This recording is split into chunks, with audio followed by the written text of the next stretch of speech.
Hey, what's up, everybody? Welcome back to season 2 of Conversations in Pop Culture, where I have with me the returning DJ Croft. So, welcome back, man. It's been a while. Oh, I know it's been a while. I think the last time we interviewed was during fall, back in November. I'm so excited to be back. I'm so excited to be back. I really am. Yeah, I am excited too. And we're going to sort of, I think, throughout this entire interview, stray away from cosplay for a good Okay. chunk of it, but we're going to probably weave back in and out of it. But I do think before we do stray too far away from cosplay, I kind of want to talk about what you're known for. And there's a particular character you're known I for. know where you're going there. I know where you're going. And I know that we spoke about it before. And for those who saw the interview in November, we're going to talk about it to catch everybody up, and that is Tomb Raider Okay. Laura Croft. And you have a very interesting take on Laura Croft, where you gender bend Laura Yeah. Croft. And arguably, you have taken it, and I don't think I've seen anybody else do it since yours, where you have adapted her entire character as if her character is meant for a guy versus trying to do the female version of it. And might not sound politically correct, and I don't mean any offense by that, but you've legitimately Mhm. taken this entire concept and done it from a male's perspective of Thank what Laura you. Croft would look like if Laura Croft was a guy. and Yeah. it sounds Yeah. kind of funny when I'm saying it, but where did this entire idea come from, and how did this all develop? And we're going to go through a bunch of pictures and all sorts of cool stuff talking about the Oh different my gosh, you got variations. my pictures. Oh my gosh, I'm so excited for that. Yeah, I would like to speak on that. Um, again, I want to say it's so great to see you again. I know during pre-show, I was telling you I'm so excited to see you again, Andrew. This is amazing. I just feel like, we definitely connected the first time, so I'm just really happy to be back. Um, but yeah, I can just tell you what kind of went into that. So, I mean, it's a trick. I don't know how to express that. I just like I just remember playing Tomb Raider so much throughout my whole life. Starting playing it when I was like 4 years old. I'm now 27, so I just always grown to really love her character and who she is as an individual, as a fictional individual, which I kind of wish she was real. But I just feel like I guess I'm representing that it doesn't really matter if you're male or female, you can always still relate to a character. And you can always relate to people in real life, no matter if you're female or male. I feel like in society, in the United States, here in this country, they tend to separate male and female a lot, um, and not really, put them to like I guess merge them together as the same, like I guess like gender. If that makes any sense, I'm trying to make sense of what I'm trying to say. But I think that it's frowned upon for a guy to do girly things or to dress up like a girl or vice versa. So I just think that I break the barriers with that. Because I proved that I think that being Laura Croft doesn't necessarily mean that you have to be a girl, you know, like, and I think that's what it means for me. I feel like I am Laura Croft. I mean, yeah, yes, you're right. I've created my own version of like as if it was never a female version. Just to even go further off of that, because typically what we see a lot in the cosplay community, and I don't mean to put anybody on blast, but we see that, girls tend to cosplay and gender bend, guy characters, and we don't see it the other way around.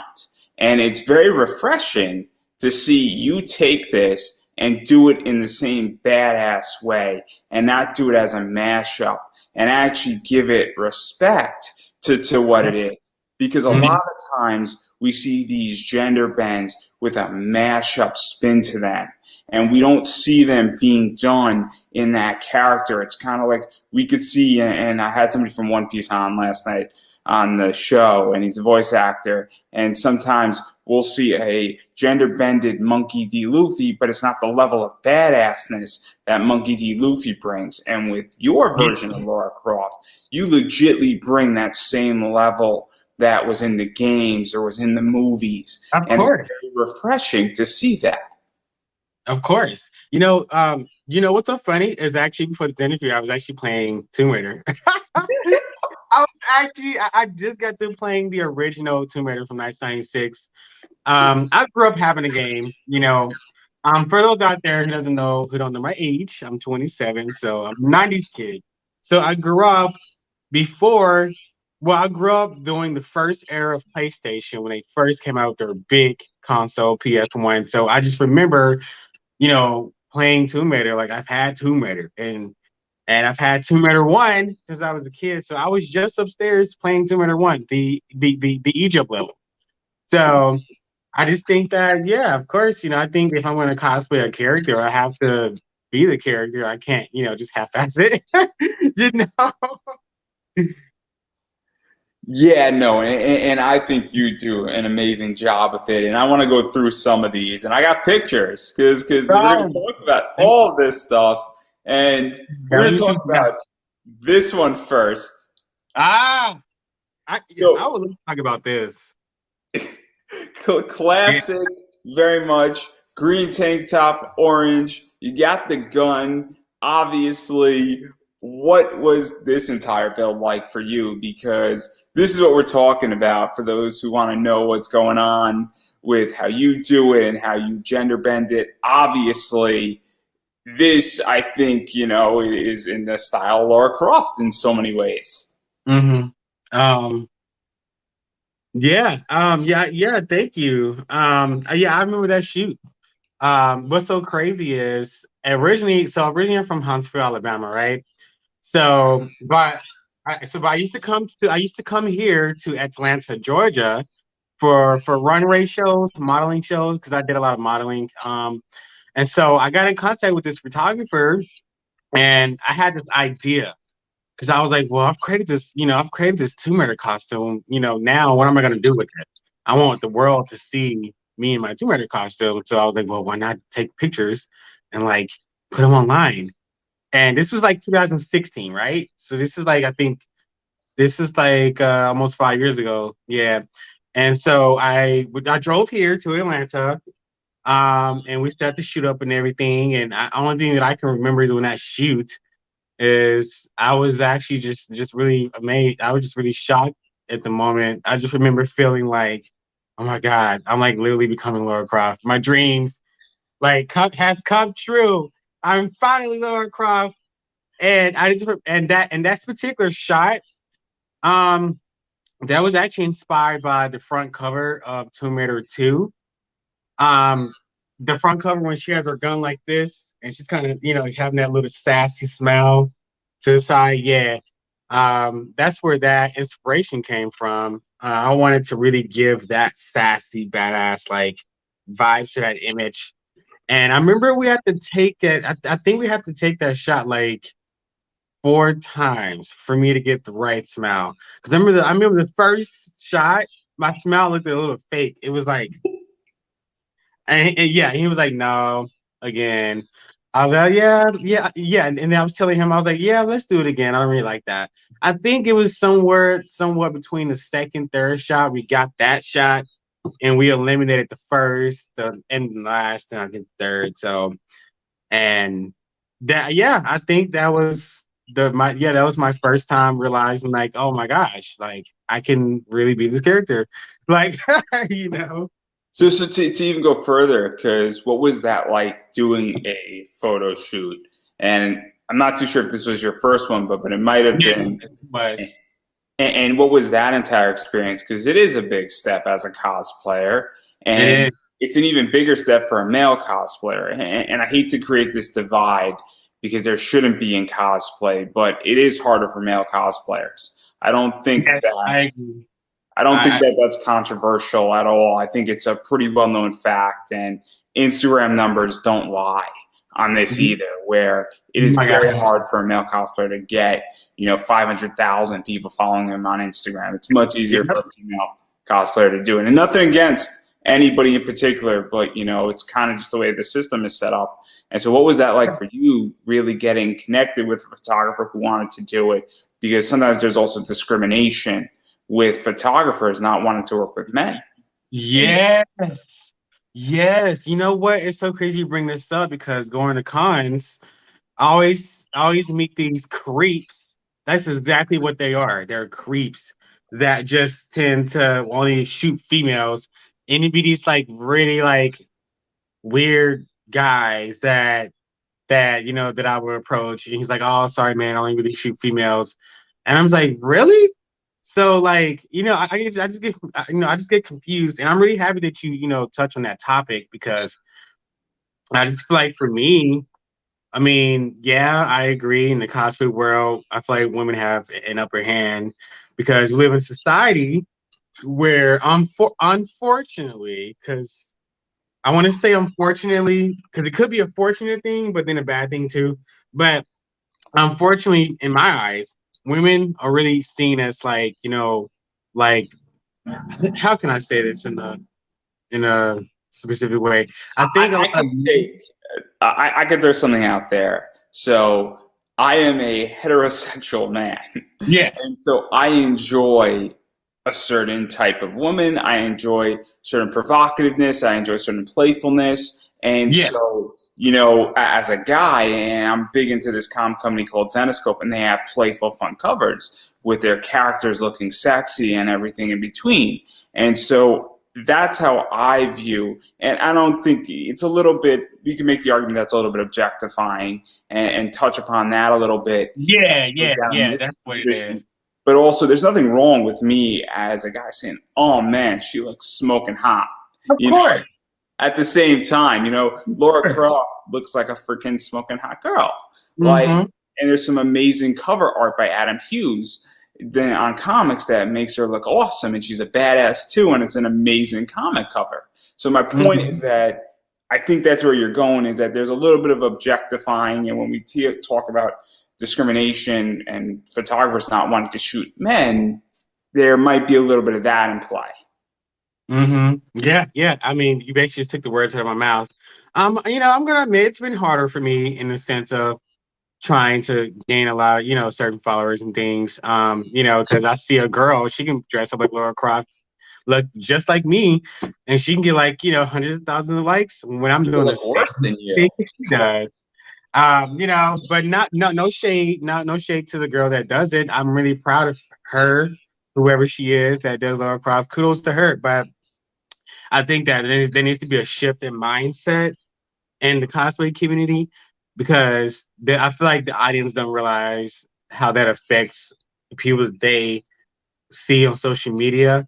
It hasn't really affected me personally, but it can affect another guy that is struggling out I there. also think it's also saying this entire thing where I don't think the craft skill of building a cosplay changes whoever's building it. And I think that's also a factor in this too, where the way you build your Laura Croft cosplay and the way a girl builds it, still the skills are both there, and the Yeah. skills can be appreciated. For instance, I could just say, hey, I'm attracted to that female Laura Croft because I'm attracted to women, but I could say, dude, you rock this Laura Croft cosplay, and how'd you do this gender bit? This is awesome at the same time. Mhm. And so it's not you have to choose one or the other. You can appreciate both, but I feel like with male cosplayers, that skill set and oh, you worked your ass off on this. Oh man, I struggled to build the armor on this thing isn't as much appreciated per se. And I just don't know why. I don't understand. Because to me, it's you could appreciate the skills and the build of something separated, and I can separate how something is built from the person wearing it, from what they're trying to accomplish, from the idea of the concept, and all of that. And so that's how I view it: is that there are four separate things that can all come together, can be interwoven. But I can say, Mhm. "Oh man, this is such a cool concept," versus, and then I can just appreciate the concept, and then I can find 10 people to execute the concept, and they'll have a different way they execute it. Mhm. So super interesting. But enough about that. I do want to throw up another one of these to throw this out there. So this Ah, is as soon as hopefully there we go. there we go. That's What was the that one? same one, bomber jacket, right? Yes. Tomb Raider 2, Burma Jacket. Yeah. I remember that day. I remember that day. I think it was January. Yeah, it was January of 2019. it was kind of cold outside, so the jacket was appropriate for the scenery. Yeah, I was with my boyfriend. He took the shot. Um, that idea of that particular pose just came from, I guess, something that is related to Laura Croft. I guess. I mean, I don't think I've seen her do that pose in any wallpaper per se, but that's something that I just got inspired to do. But that shoot that day was actually pretty awesome. Yeah. So to even talk about that, because I like the fact that you take the regular orange pants, green tank top, and then you throw a bunch of guns in there, and you actually have a bomber jacket in there, because it does change the cosplay.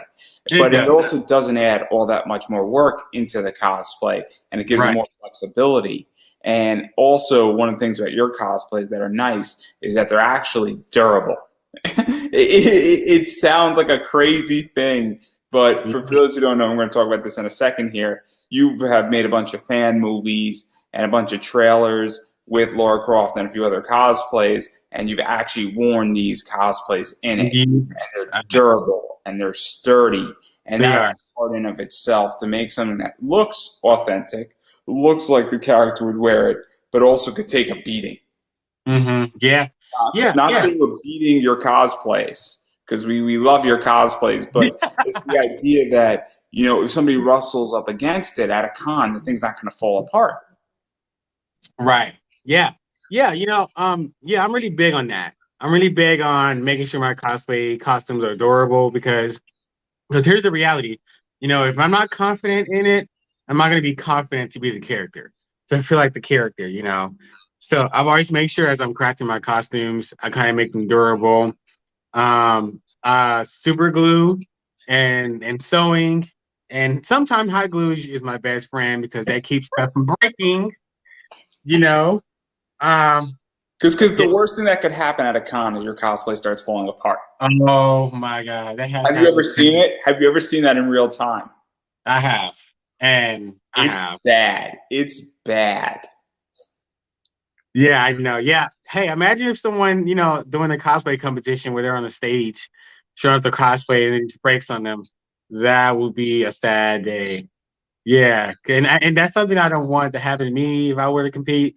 So I was trying to make sure myself is durable and Well, tight. well, well, well, technically speaking, and this is an idea for somebody, what they should do is that they should go on a cosplay stage and purposely have their cosplay sort of break.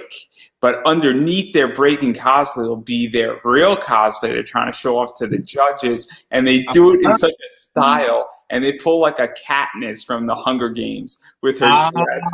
my It would be God, the you most gave me some ideas. brilliant thing ever for somebody to do that. Oh my God, you just gave me some ideas. Feel free, everybody watching that, to steal this idea, because I will happily take credit for it. Because if you think about it, you're going to win so many points because everybody in the room is going to go, and they're like, Yeah. oh, it's going to be amazing. Amazing to do that. But Hilarious. continue talking about Lara Croft here, because that's a way sidetrack.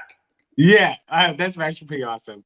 Yeah, I think the question before, I don't think I answered it right. I think you asked dang, was it that you asked that I didn't answer? No, because obviously your cosplays are extremely durable, Yeah. and it's a nice thing to actually see a cosplay have some practical use, because you do all these fan movies and Yeah. directing stuff and actually going into the woods and Yeah.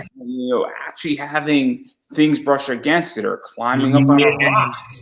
I Right. mean, Wood, dirt, leaves, grass, all that stuff. So I try to make sure that all my stuff is durable. Speaking of that, my Tomb Raider fan films. I don't know if anybody have seen. I have a new fan trailer that's going to be releasing this Friday. Another Tomb Raider project that I've been working on this past so weekend, Easter holiday. let's talk about because this is 4 or 5, right? This will be the fifth one. This is but it's not an actual fan film. It's a fan trailer. Um So because the difference with the fan film, they're usually longer than like 1 minute or like 5 minutes, 12 minutes. This is the fan trailer. It's sort of gonna be like a small little trailer, like a minute. It's a small project, but it is a part of that same universe with my fan films. It's just a shorter, project. So let's talk about that because obviously the next thing that's continuing it is coming.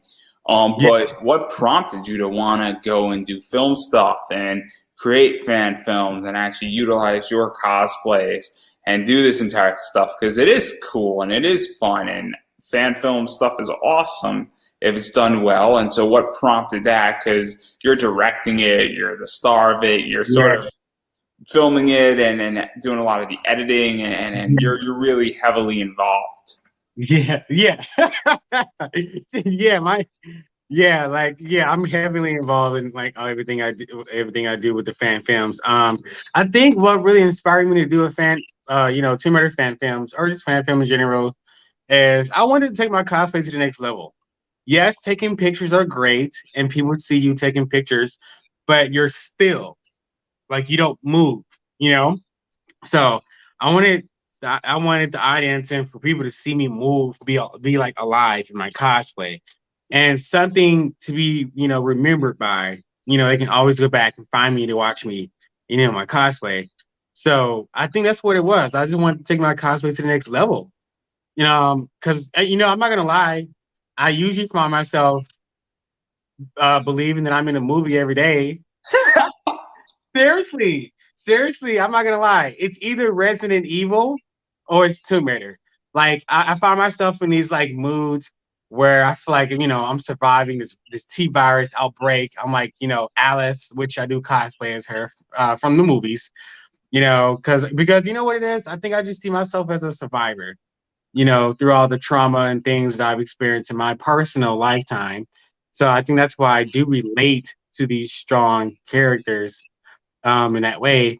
And I think that's where that idea comes from. Andrew is, I just wanted to bring my cosplay to life, take it to the next level, challenge myself.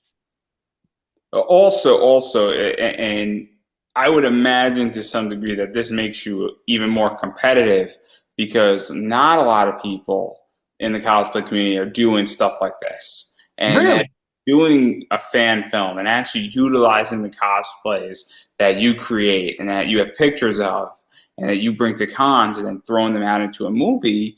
And even if it's 5 to 10 minutes, it is a different product and not that many people are doing it because a lot of these people who have all these Instagram followers, their cosplays are very, very delicate.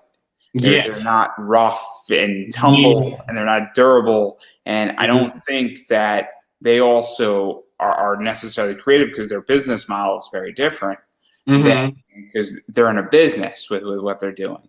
And so Yes. they have to take pictures for Patreon and they have to go and do like a 12-hour shoot every weekend with their cosplays and they don't want to get it messed up or they're in their cosplay in a booth and so they can't go have mud on their cosplay while with you you're like hey I'm doing this because I just want to do this and then you're now doing a whole different product and I Yeah. think that's the future because we're right now in a content driven world.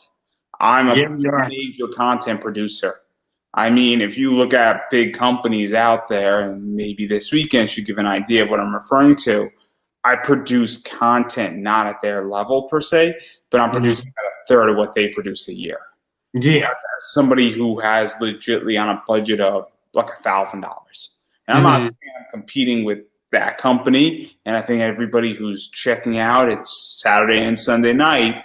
It's big down in Florida. What's going on? I produce about a third hour wise that they produce. And you're a content producer too. So what is that? Because I think this is the future in many ways. Yeah, I agree. I agree because I think that technology's taken over. I mean, we're in the 20s now, 2021, 2022. So I just see technology evolving more than what it was. I have to be quite frank that I have to say me and you were the last generation that grew up without technology. Well, we had technology, but it wasn't like accessible like it is now. So I feel like us as millennials, we're like the last generation that grew up without technology. Kids now, they get quiet when you put a tablet in front of their face or a video game in front of their face. And and that's a little concerning for me. But Just the same, I'll ask you a question because I'm yeah, curious. I don't have kids. I don't think you have kids. no, I'm not a kid. Not yet, at least. Not yet, at least. Yeah, In yeah, 10 years, you and me are going to both have bags under our eyes. But yeah. anyhow, I mean, I hope not. I hope you don't have. I wait sound till you have a kid, and then you and me will talk in 10 years. We'll have this yeah. conversation. But anyhow, my question, because I was on somebody else's podcast, and I asked this question too. And given that we're talking about technology, do you think that today kids are smarter, or do you think they're lazier due to the internet? Because my version is that I think kids have more access to information and they have Correct. more potential to become smarter. But I actually Correct. think kids are not smarter. I think kids Correct. are actually dumber because they actually don't know how to read between lines and a bunch of other stuff. And our generation knows how to do things. Like I know how to talk to somebody who I've never met before. And it Same. sounds like a crazy thing. And Same. I don't know any like 5-year-old per se, because I don't have any nieces or nephews yet. But I'm going to be terrified, or when I have kids, I'm going to be terrified of my 6-year-old when I have a 6-year-old doesn't know how to talk to somebody they never met before, and I it's a know. real concern. I know. Honestly, I agree with everything you're saying, 100%. My boyfriend has nieces and nephews, and I don't know, but they're also from a different culture too, so they're more family oriented. So, but I do find the kids be on the tablets and iPads though. Um, but I don't know. I'm not really enough. I'm not really around enough kids to know how they really are nowadays. So to be honest, I'm not sure, but I agree with what you're saying because they do have access to be intelligent. But I think what's happening is they're using our devices, but they're getting distracted with TikTok, Instagram, Snapchat. Which as millennials, that's what we use too. But they're not, they're getting distracted with those apps instead of searching how did humans humans become the way we are now, or searching how do people have babies, or searching how does grass grow, to Or become even searching something like how does blockchain work? yeah. So something even now they're searching. Hey, who's the biggest TikTok star? And like that's what Right. people are searching, and then they're like, oh, let me go look at Howie Mandel spinning around 15 times on TikTok. Yeah, I know. And I think that's concerning to me because I feel like nowadays kids do have the potential to be more intelligent than what they're being distracted with, you know. Yeah, like we're being distracted right now on a cosplay interview. I mean, hey, they gotta learn something today. They gotta learn something today that you can be whoever you want to be, no matter if you're a guy or girl, be whatever character you want to. And And how I'm about gonna throw up a bunch of other Tomb Raider stuff because I want to bring it back. So yeah, obviously this is another one. And this oh is black tank top and then yeah, shorts or half pants, half shorts. This is yes, you on a motorcycle. yes, This yes, is the I guess bow and arrow silver dark blue one, and then yes, this is the I think a similar one to that. Maybe it's a yes, little bit the shirt's a little bit newer, and we got the bow and arrow and like sort of her like hand weapon type stuff yes. out there, and then this is another cool shot. Oh yeah, that one. I Oh my like god. this shot the most. So obviously, I just threw a bunch of Tomb Raider, a bunch of variants out there, and so obviously, you got a lot of Tomb Raider stuff that you've done, and a lot of versions, multiple video games. I mean, Laura Croft has 25 years, and she doesn't look a day over 30, which is amazing. Tell me about it.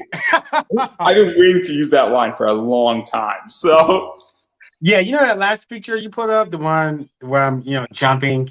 That, oh my god, when I do action shots, man, they usually take a while. because my boyfriend is my photographer, so he takes all my photos. He's been such a tremendous support for me, but he's like no, do it again, and I'm like really, and he's like no, do it again. I'm like really, and So, I'm so like he's your toughest critic then. yeah, he is. I mean, personally, I mean, yeah, I know too when I go look at the photo, I'm like nah, yeah, you're right, we need to do it again. That shot, it took us, whew, that shot, man. We have to do like I think 8 shots to get that shot. Because when you're doing action shots and you're a cosplay or whatever you're shooting, it has to be that right picture because you're like jumping, and gravity pulls us back down. So it's harder for the photographer as well. So we're both trying to figure this out. And so we managed to get the right shot on that one. So And that's let's talk about that for a second, because yeah, yeah, obviously your boyfriend knows you very, very well. So yeah. because obviously the two of you are a couple, so he knows you, and I'm not going to pry too much into this. So obviously he knows what's going to work with you. He knows what you're looking for. Also, Yeah. he knows that certain things are just not going to work with your personality, and that Yeah. certain things you can't do physically. I mean, we all have Yeah. limitations. And so it's probably a real advantage to have just beyond a professional relationship, but to also have that personal relationship, because that gives more insight into the connection. And then obviously, you two are together. So it changes the way things are being done. And it's I a real agree. advantage when you're shooting photos. And I that's agree. some really cool action shots that, while some professionals, and not to throw the entire thing that we were speaking about with the creepy photographers at cons, because there's some good ones out there, but Yeah. even still, they might have a professional relationship over 10 years with a cosplayer, but you're not living with that cosplayer unless you're a husband and wife or boyfriend and girlfriend, which also changes the dynamic. But if you're living with somebody and then you're taking photos of them and you're eating dinner together and not talking about cosplay, or you're playing Tomb Raider together, you're going to know what works. And so, what is that like for you? Because it's a game changer to some degree. Yeah, you know what? Yeah, it's yeah, it is a game changer for me because I have to say, when I would have other people do my shoots, um, it's different. It's like I can just see the difference in the photo quality and the way I am in the photos versus the photos that I've taken with my partner. Um, yeah, I mean, yeah, I agree. It is some form of an advantage because I feel like I'm not throwing all photographers under the bus, but there are like one or two out there that would snap a shot and say, "Oh, you look fantastic," and then you believe in they look fantastic, and you post it and you get 23 likes or no likes, and you're looking like horrible in the image. So I think I have that advantage as far as like I have someone that I can trust. He's gonna tell me when I look like he's gonna tell me when I look a hot mess in the photo, and he's like, "No, let's do it again." And I'm like, "Oh, okay, yeah." So I just think, And even going further off of that, because my dad is an amateur photographer. He enjoys it. It's a hobby of his, and so yeah. he'll take. He went to Africa a few years ago and took a bunch of shots of like lions and elephants, all sorts of stuff, and he took like 7,000 shots over Oh the wow, course of. Yeah, probably took more than that. Probably took like 20,000, and Joe, then wow, didn't even look at any of that till he came home, right? Because it's all digital, so you don't need to worry about deleting anything until you find the one. And so obviously that's helpful as well. But also, I would imagine that the two of you are going through some of these photos and you're like, that's bad, and then it's also that as well of which ones to even post up. Even if you have like four good ones, he's probably helping you figure out to throw which one on Instagram. That's the hmm best, which is also helpful at the same time. yeah, yeah, it really is. It really is, and I just think that it really helps with photography, and I just hope whatever cosplayer out there that's watching this, I just want to encourage you guys and to send a message that just be mindful of what photographer you choose to take your photos because you have to find someone that's genuine, that genuinely wants to see you look good in front of the camera versus them getting photos. for their portfolio.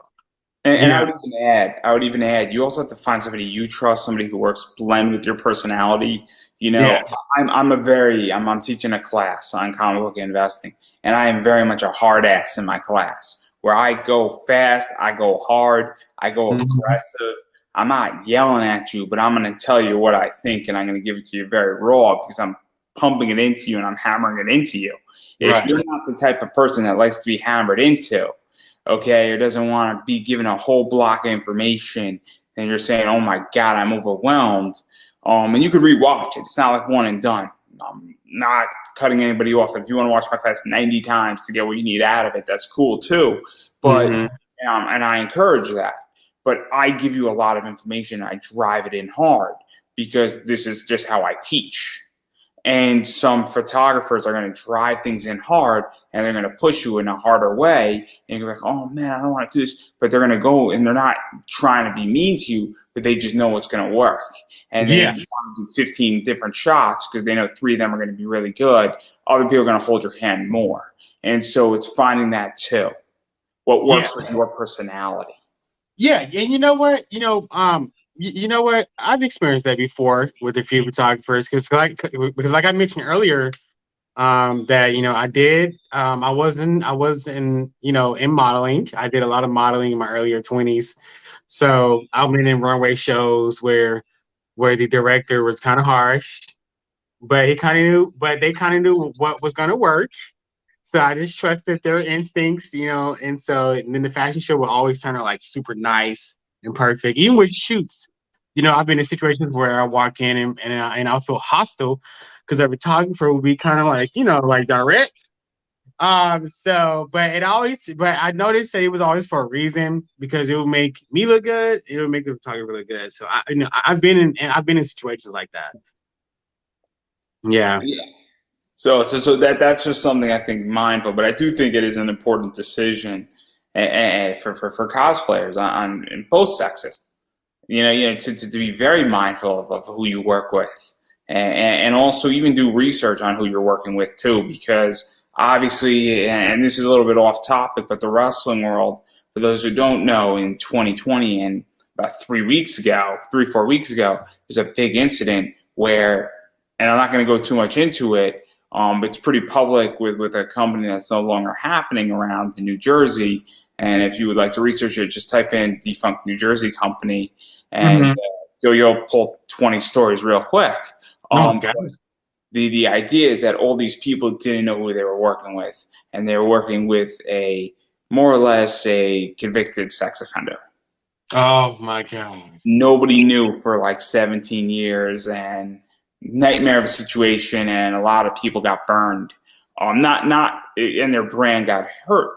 And let's be realistic here. Statistically, there are probably some photographers just based on numbers in the U.S. and everything in between, and cons don't check. But let's be realistic. So be mindful. Not trying to scare anybody. Not trying to create propaganda. But statistically, there are people out there. Just saying, you have to be careful with who you work with. Yeah. Yeah. And that kind of, goes back to what I was just saying earlier. You have to be really careful with your and like who you decide to be your photographer because like you don't know if they're genuine, you don't know if they have your best interest. Yeah, like I said, they can just snap a shot. And if okay, yeah, oh yeah, that's the shot. You look amazing. And then they're just embarrassing you in front of the world. Or they're trying to murder you, or they're trying to rape you and things. It's kind of Or, crazy. or, or there's politics. There's politics in cosplay. For those who don't know, there is massive politics, and as a guy, you are spared from a boatload of it. I'm not even joking because the problem is that when you get into the top 50 cosplayers, everybody's vying for a spot and everybody's making money on Patreon and people are bitchy. And it's a nightmare. There are horror stories of people stating certain things and engaging and having interactions, and even with small cosplayers. I've run into cosplayers who've been very, very standoffish, and I'm buying your print and you're standoffish to me. I'm legitimately putting money into your wallet and you're acting like an asshole. to me when I'm paying you. Okay? If I'm paying you and I'm legitly putting money into your wallet and you act like an asshole, that means that you're going to fail at business. Yeah, Anytime that's somebody that's nice.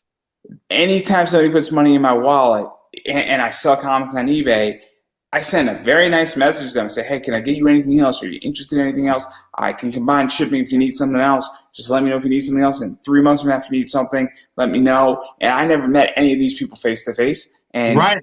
I'm super, super helpful. And turns out when I do that, I want to make in 3 or 4 more sales on the same order and making more Mhm. money and actually running a good business. Yeah, I think that's just comes with having good customer service. And unfortunately, the new generation that we are dealing with right now these days, they don't have good customer service. You walk into, their business, they don't even help you. They're just like, "Oh, hey, how are you?" And then that's it. It's even worse where there's people from our generation because I'm 28, you're 27.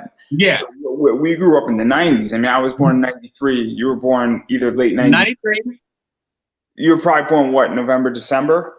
August. That's so back second, third, for lack of a better word here. But anyhow, the whole Yeah, point is that even people from our generation have horrendous customer service. yeah, I agree because because you know what? Because we're still on that cusp of what is it? Gen Z, the generation after us. So we still have like that very, I don't know, like there's some individuals that still, I don't know. I feel like for us, since we're born in '93, we're kind of like on the cusp of Gen Z. So I can see why that exists because everybody doesn't have good social skill these days because of technology. So I can see that millennials When not you're having not putting money in your pocket and you're standoffish to me, and I'm that's legitimately paying a cosplayer who's my age or older, you should have better customer service. yeah. I mean, It's not an issue anymore of being Gen Z or anything. It's just like this is a key attribute of your business, and you have yeah, horrendous customer service. And what's even worse is that half the people who are in the top 50 cosplays, they don't even have the right staff around them understanding what's valuable and what's not. I mean, It's insane. I And mean, yeah, I know the politics of this because I find it fascinating. I'm a political science major, and this stuff is so interesting because it's so indicative of mhm, what our government is and what the world is. yeah, Legitly, it is a microcosm. If you took the entire top 50 cosplayers or the top 100 cosplayers and compared it to a prison, it's almost identical. It's insane. It is disturbing and fascinating, and it's such a cool thing to witness. And like as a spectator, and I know it sounds messed up what I'm saying to some degree, it is awesome. Like you want to have a reality show, man, get the top you 50 know cosplayers, what? put them in a house, give them some alcohol, and you got a hit on your hand. Call MTV up because I'm in. Yeah, yeah, yeah, yeah. And you know what? From your perspective, I can see what you're saying. It'll be a great entertainment to watch. But reality is, it's still kind of sad. It's kind of like that situation where it's like a paradox. Like, oh, it's really sad and horrible that this is it, but at the same time, it is entertaining. Am I gonna Hey, if line? you want in on it, if you want in on it and make some money with me, I mean, you'll have a difference of Yeah. opinion Okay. Yeah. Sure. You know because what? money cures everything. See, Yeah. Yeah. It does. You know what? your opinion's changing. You know what?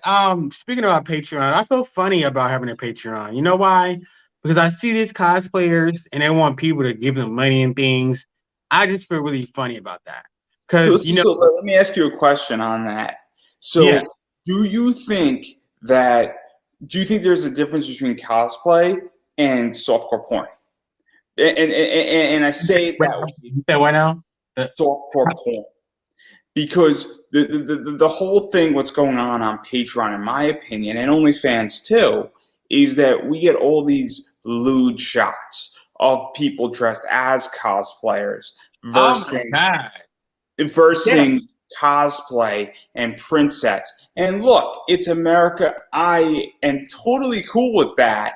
But we as a community, because the cosplay community is not just them. Okay, that is a small subsection that makes up 3% at the best.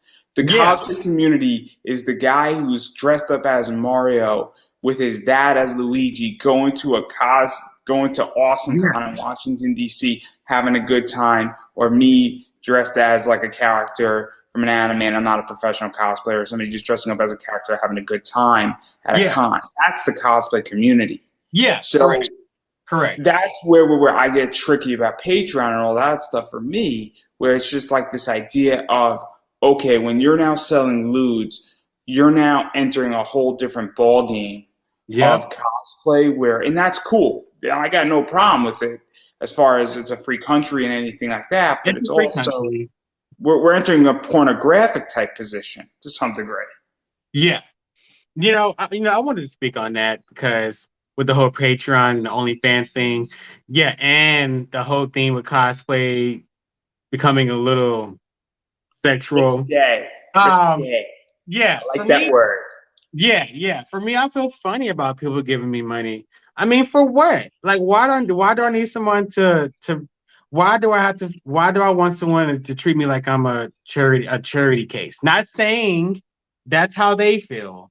I respect them who has Patreon, but I just feel like the way I was raised as a young man, to always be independent, don't depend on no one.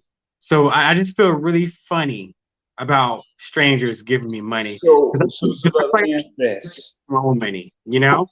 So let me ask this. If you go to a con and you have a bunch of prints, do you feel that that's charity, or do you feel that, hey, you're exchanging goods? Because I view that as an exchange of goods. I don't view a cosplayer selling prints or a photo with them at a con per se in a booth and they're a little bit of a celebrity as a charity case. But I do view this idea of, oh, become a Patreon. Maybe it's not 100% a charity case, but at the same time, it's also super odd to me, and I don't get it. I don't get it. I don't get why people flock to it unless what it is that, I mean, I'm not going to say who the cosplayer was, but I saw something where she's like, oh, all these guys follow me and then they DM me and say, do you want to hook up? And yet she's posting all this lewd stuff. And I'm not saying that, just because somebody dresses and puts out them in a provocative way, they want your dick in their DMs, and that they shouldn't be subjected to that. But if you also put out an advertising, your brand is advertising something, you're going to attract a certain behavior. You Yeah, know, I'm a exactly. money guy. I attract financial people Yeah, to my comic book class. exactly. Yeah. I'm talking about their money and then in comics and how to make money with comics. I'm attracting people who have a product or have comics and like, man, I want to make money with this Yeah. stuff. I have a certain behavior. So that's how I view it, is that, and look, I'm not saying that cosplayer, I don't want her to get dicks in her Twitter position per se, and she doesn't deserve that. But you're Right. also throwing something out there where you're now entering a lewd thing, and let's be realistic, there's some awkward people in anime, people who are into pop culture. There's a lot of people who are socially appropriate, and there's some people who are socially awkward, and now you're attracting both of those types of groups. Yeah. Right. Right. Yeah. Yeah. I see exactly what you're saying. Um, I'm gonna be honest. Patreon, yeah, it has its perks. Because personally, yeah, I would love to exchange goods with people appreciating me as a cosplayer and they want prints. But I think maybe I'm getting confused with what is it? What is it? Cool. It starts with a K, where it says "Buy me coffee." Coffee. Yeah, coffee. Yeah, yeah, K-O-F-I. Coffee. yeah, yeah. For me, I wouldn't do that either because I'm just like, I feel funny about that because I don't want to be in a position where I feel like I'm taking advantage of my supporters, my fans, and my followers. Giving me free money. What I'm saying, and just not really like reciprocating love and or some kind of product to them. I mean, You know. it's weird for me because I run this show and I run another show too. Mhm. And people say, oh, you should create a Patreon. I'm like, why would I go create that? What perks am I bringing? What knowledge am I bringing? And are people really going to sign up and say, hey, man, I want to join your Patreon and I want to do X? And it's like I'm saying to myself also, like, how would it work with my guests and all that stuff? And they're giving their time for me for free. And like, it's just weird to me in which that Yeah. if you want to support me and you want to make a PayPal donation and you say, hey man, I just want to throw you $5 because I understand that your hosting and your StreamYard and all this stuff actually costs money. And I want to go and I like what you do and every day you're doing this. Like I'm okay with like a coffee or a PayPal. But Yeah. Patreon, like to me, I don't get what you're doing, especially it also gets weird because you're in some degree selling your body. And again, I think it's a free country. I tend to be libertarian, but at the same time, this is like a weird thing because like I'm not saying it's prostitution, but it kind of is in that sector. It's just weird for me where I'm like, Yeah. I agree here. Same here. And with the OnlyFans thing, since we brought it up, that's a new thing that everybody's starting to get on now. Not everybody, but some people. And also with cosplayers, I never knew cosplay could become what's the word I'm looking for? that's Sex. wholesome. That's wholesome. Yeah, I yeah. Like I never knew that would be a thing until now. Like for me personally, like you said, yes, I agree. This is a free country. I'm not trying to step on anyone's shoes. You can be whoever you want to be. I respect that as long as you're a kind, sweet, nice person. That's what really matters at the end of the day. But me personally, I just want to put myself out there like that. I just have a level of respect for myself. My body, but not saying that those people don't. I'm not saying who does OnlyFans they have less respect for themselves. I'm not saying that because, like I said, I'm pretty sure they're amazing individuals doing their thing, making money. But I just feel funny about kind of putting my body out there like that. It's a weird thing. It really Yeah, is. yeah, and they have to think you have parents. They have social media too. So, what if they find you and they see, doing all these losing things? So it's really tricky. You have to be really careful.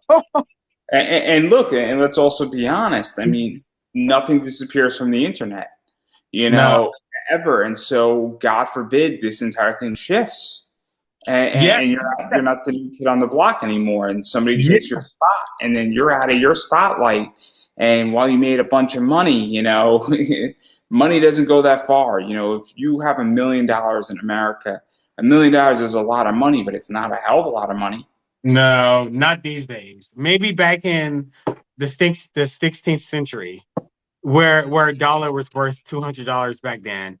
But and you also got to be careful because especially when you are looking for a real daytime job. I mean, yes, there's ways that you keep those things private and all that stuff, but I just feel like to some degree, at some point in an individual's life, that stuff can come back and bite you. You know what I'm saying? So, I don't really get into all that stuff.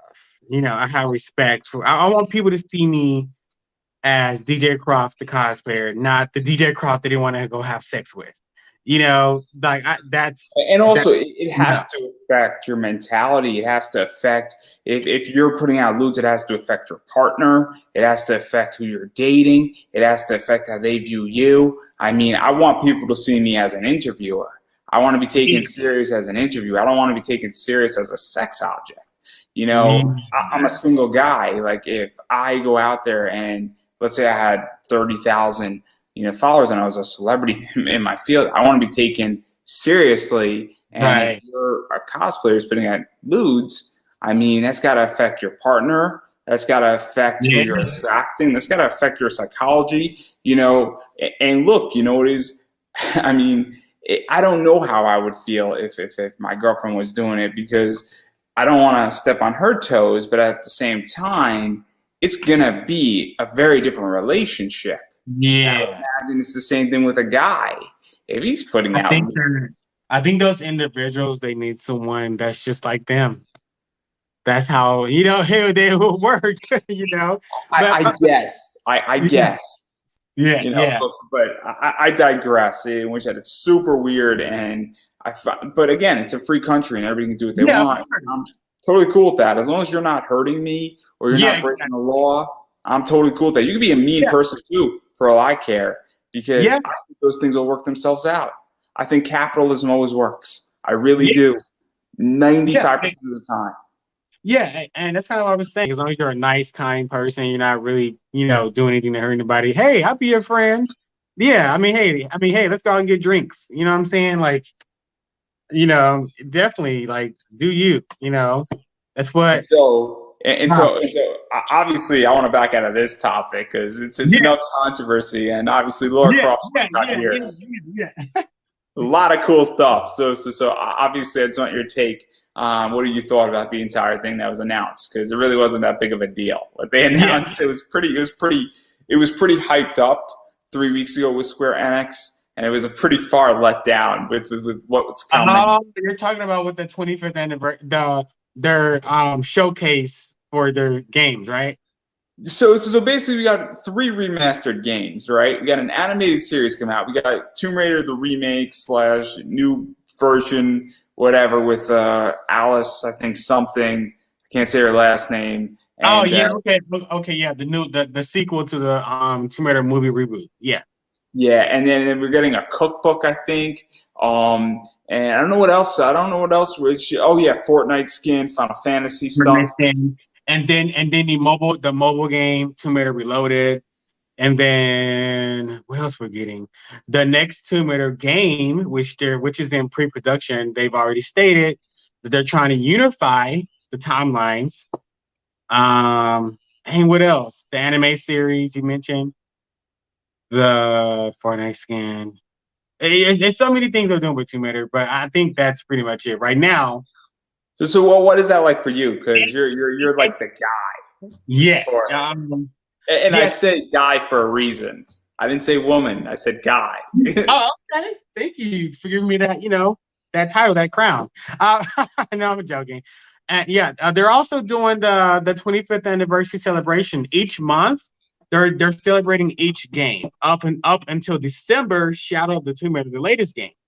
For me, I think it's amazing. I mean, listen. I feel like I feel like in this time frame, this is a really special time to be a Tomb Raider fan because I feel like Square Enix is really trying their best to dedicate their time to Tomb Raider. Um, just them to announce that they're trying to work on unifying the timelines because there's been some discrepancies with the reboot, and a lot of classic Tomb Raider fans hate the reboot. But then you have the new generation, Gen Z and Gen A. They love the reboot because they never really played the classic games. It's been like this bickering, this fight, and everything between the fans. Um, and to be quite frank, I think Crystal Dynamics. I feel like they knew they messed up, and I think that's why they're trying to make up for it by trying to unify the timelines because they knew these last 10 years they haven't really did a good job at fan service with the Tomb Raider reboot. Not saying that the games were horrible. Shadow of the Tomb Raider is my favorite, but I don't know. The reboot's weird, man. It's like they They're have not to, that good. They're really not. I hate to say it. yeah, they have the Tomb Raider name attached to it, but I feel like the Laura Croft herself is like a girl next door. Like they made her too relatable. She is known, she's known as a power fantasy character. She's not known as a girl next door. And I want to speak on that since we're having a live interview, whoever's watching. I feel like there could have been one or two ways this origin story should have gone. The 2013 game was great, but however, I feel like more tombs should have been added to that game because it didn't really feel like a Tomb Raider experience. Tombs should have been added to the game. There should have been a lot of backtracking to find keys and things. Um, but however, that was the game where she became a savage and she got her dual pistols towards the end of the game to kill, Matthias, the guy on the island. So I was expecting the sequel, Rise of the Tomb Raider, for her to be becoming the Tomb Raider that we all know and love. Yeah, but they decided to go in this different direction where she started having like daddy issues. Like she's becoming a Tomb Raider because of her dad. That's never really been what Lara Croft and the Tomb Raider franchise was always about. The original Lara Croft was about going on adventures because it was fun. It was fun her to kill people. It was fun for her And to go find these amazing artifacts. I mean, her father, her mother, they were a part of her background story, but they were never like the main center of why she goes on adventures. And I just don't really understand Crystal Dynamics. Like I respect them. I respect Crystal Dynamics because they retweeted my cosplay photo. I'm not gonna sit here and talk crap about them. You so know, you're slightly biased and you're slightly bought. You're slightly sold out a little bit, right? yeah, yeah. I don't know. I just feel like it was You just can more. admit that you're a slight sellout. It's okay. Yeah. Yeah, because I enjoyed the reboot games for what they were. As long as they're retweeting your work and liking your work, you're cool with it. Yeah, yeah. Why not? I mean, they didn't do a horrible job with the reboot. I'm not there. I feel like the reboot it was Tomb Raider, but I just think it was Lara Croft herself, and maybe the lack of tombs in the first two games. Because Shadow of the Tomb Raider was the best game. It was tombs everywhere you went. She was more badass. Her outfit was badass too. I love the very military complex looking outfit, the very two-tone outfit she had in Shadow of Tomb Raider. To me, that's Tomb Raider. So When her let outfit, me ask you a question about Tomb Raider for you. Have you read the yeah, comics? I have not. I'm not a big comic person. Oh, you're missing But the good stuff. but I but I've went to comic stores and I've found the Tomb Raider section and I've seen some of the comics and they do look pretty badass. Okay, Especially okay, okay. Okay. I'm going to sell it to you right now. So a okay. bunch of the covers on it. So Top Cow did a bunch of them. And so obviously Top Cow in the 90s is sort of one of the big companies formed by Mark Silvestri, who did a lot of work for Marvel and obviously formed Top Cow. People like Ebass and a bunch of other people have come out of Top Cow. And David Nakayama came out of Top Cow. So you have all these top artists that have come out of Top Cow. Dan Jurgens, who basically created Doomsday, the Superman Doomsday that kills Superman, came out and wrote a bunch of Tomb Raider stuff. Matt Hawkins works on it, and Matt Hawkins is sort of a big deal in Top Cow. Right hand man, does a lot of cool stuff with Top Cow. Think Tank is Matt Hawkins, Samaritan as well. Does the entire Postal universe. So now you have all this amazing people coming in, and then Adam Hughes, who's an amazing comic artist, did a bunch of the covers. So you have all these amazing covers where in the final cover, and I might buy it actually tonight, it's like a $30 comic. So you have Lara Croft holding a martini, sitting on a beach with like a gun in her hand, sipping it in a bikini. And you have this entire thing of what Lara Croft is. And that Yeah, is exactly who Lara Croft is. that's Which is gun in exactly her who hand, Potter is. drinking her martini in a bikini, With ready a to kill gun. you, with the gun, With ready a to gun. kill you. And it's Adam Hughes' work, who is Yeah. amazing. And then to top it off, IDW, and I have this book, and it's one of my favorite books, and I'm not going to sell it. They did something called the Heroes Initiative. Adam Hughes did the cover for it. Who's on the cover? Lara Croft. Oh wow. 2011. That's amazing. That is incredible. So Yeah, if you read the comics, you can pick it up for like $120 in the hardcover books. It's 3 things of all 50 issues. Won't be disappointed. oh, okay. I didn't know it was that cheap. Sure. I'll check it out again at the You can comic probably store. get it on Comixology. I'm willing to put money that you can get it on Comixology. Yeah, yeah. Yeah, totally. Also with Crystal Dynamics, they've been about this nun objectifying thing. Like, I respect that because I feel like she shouldn't be as objectified. But we're talking about OG Lara Croft here.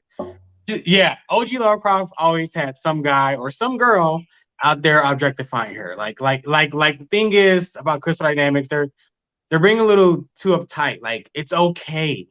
It's okay for people to objectify Lara Croft. That still doesn't take away the majority of her fan base that plays her games to where she's a badass character.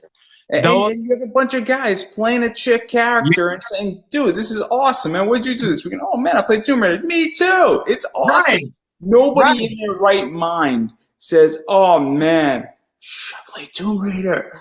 Me too, man. We can't talk Yeah, about it. It's like yeah. Pokemon. It's totally cool to talk about it." Yeah, yeah, everybody. And honestly, like I said, going back to what I was saying, I feel like it should have went a different direction with the reboot. Like I feel like she should have showed more skin. I got tired of her wearing pants. I mean, for Christ's sake, in Shadow of the Tomb Raider, she was in a jungle where it's near the equator. It's like 100 degrees, and she's wearing pants. Like, make it make sense. They were going with this whole idea about being realistic. I mean, that's not realistic because I'll be burning up in the jungle wearing pants. I just think that it's okay for her to be sexy because that's empowering, actually. And she's still murdering guys and chopping their heads off. I mean, how much more badass can that get? It's not objectifying for her to wear shorts. And you know what? I don't think this is out enough with this. Because they didn't want to put her in shorts because that's objectifying, right? Like, okay, Laura Croft is known for shorts. Okay, here's the thing: shorts come in different lengths. She doesn't have to wear booty shorts. They could have put her in like mid thigh shorts or long shorts, and that wouldn't be as sexual, but still pertaining to what the original character looks like. And I just don't know why these people just did not come up with this idea instead of putting her in boring pants the whole time. Like, make it make sense, you know? Yeah. There's So a boatload of issues with it, and obviously, in the 25 years and the entire history, and what we're getting for the next three in reality, and then obviously we're gonna hit the 30th anniversary. There's some pitfalls in Lara Croft and Tomb Raider.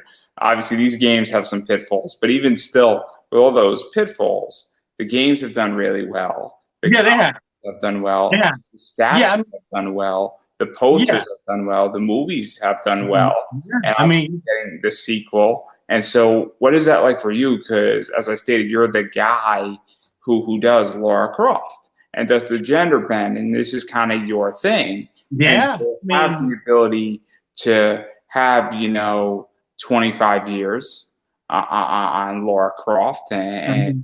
obviously, this started when you were 2 years old, started when I was two as well, and have it last this long and still be relevant, and it's your cosplay. It's kind of what you're known for to Yeah. some degree is this cosplay. I don't think, that that's me saying anything false, and correct me if you're known for something else, because this is going to be really awkward if it's true.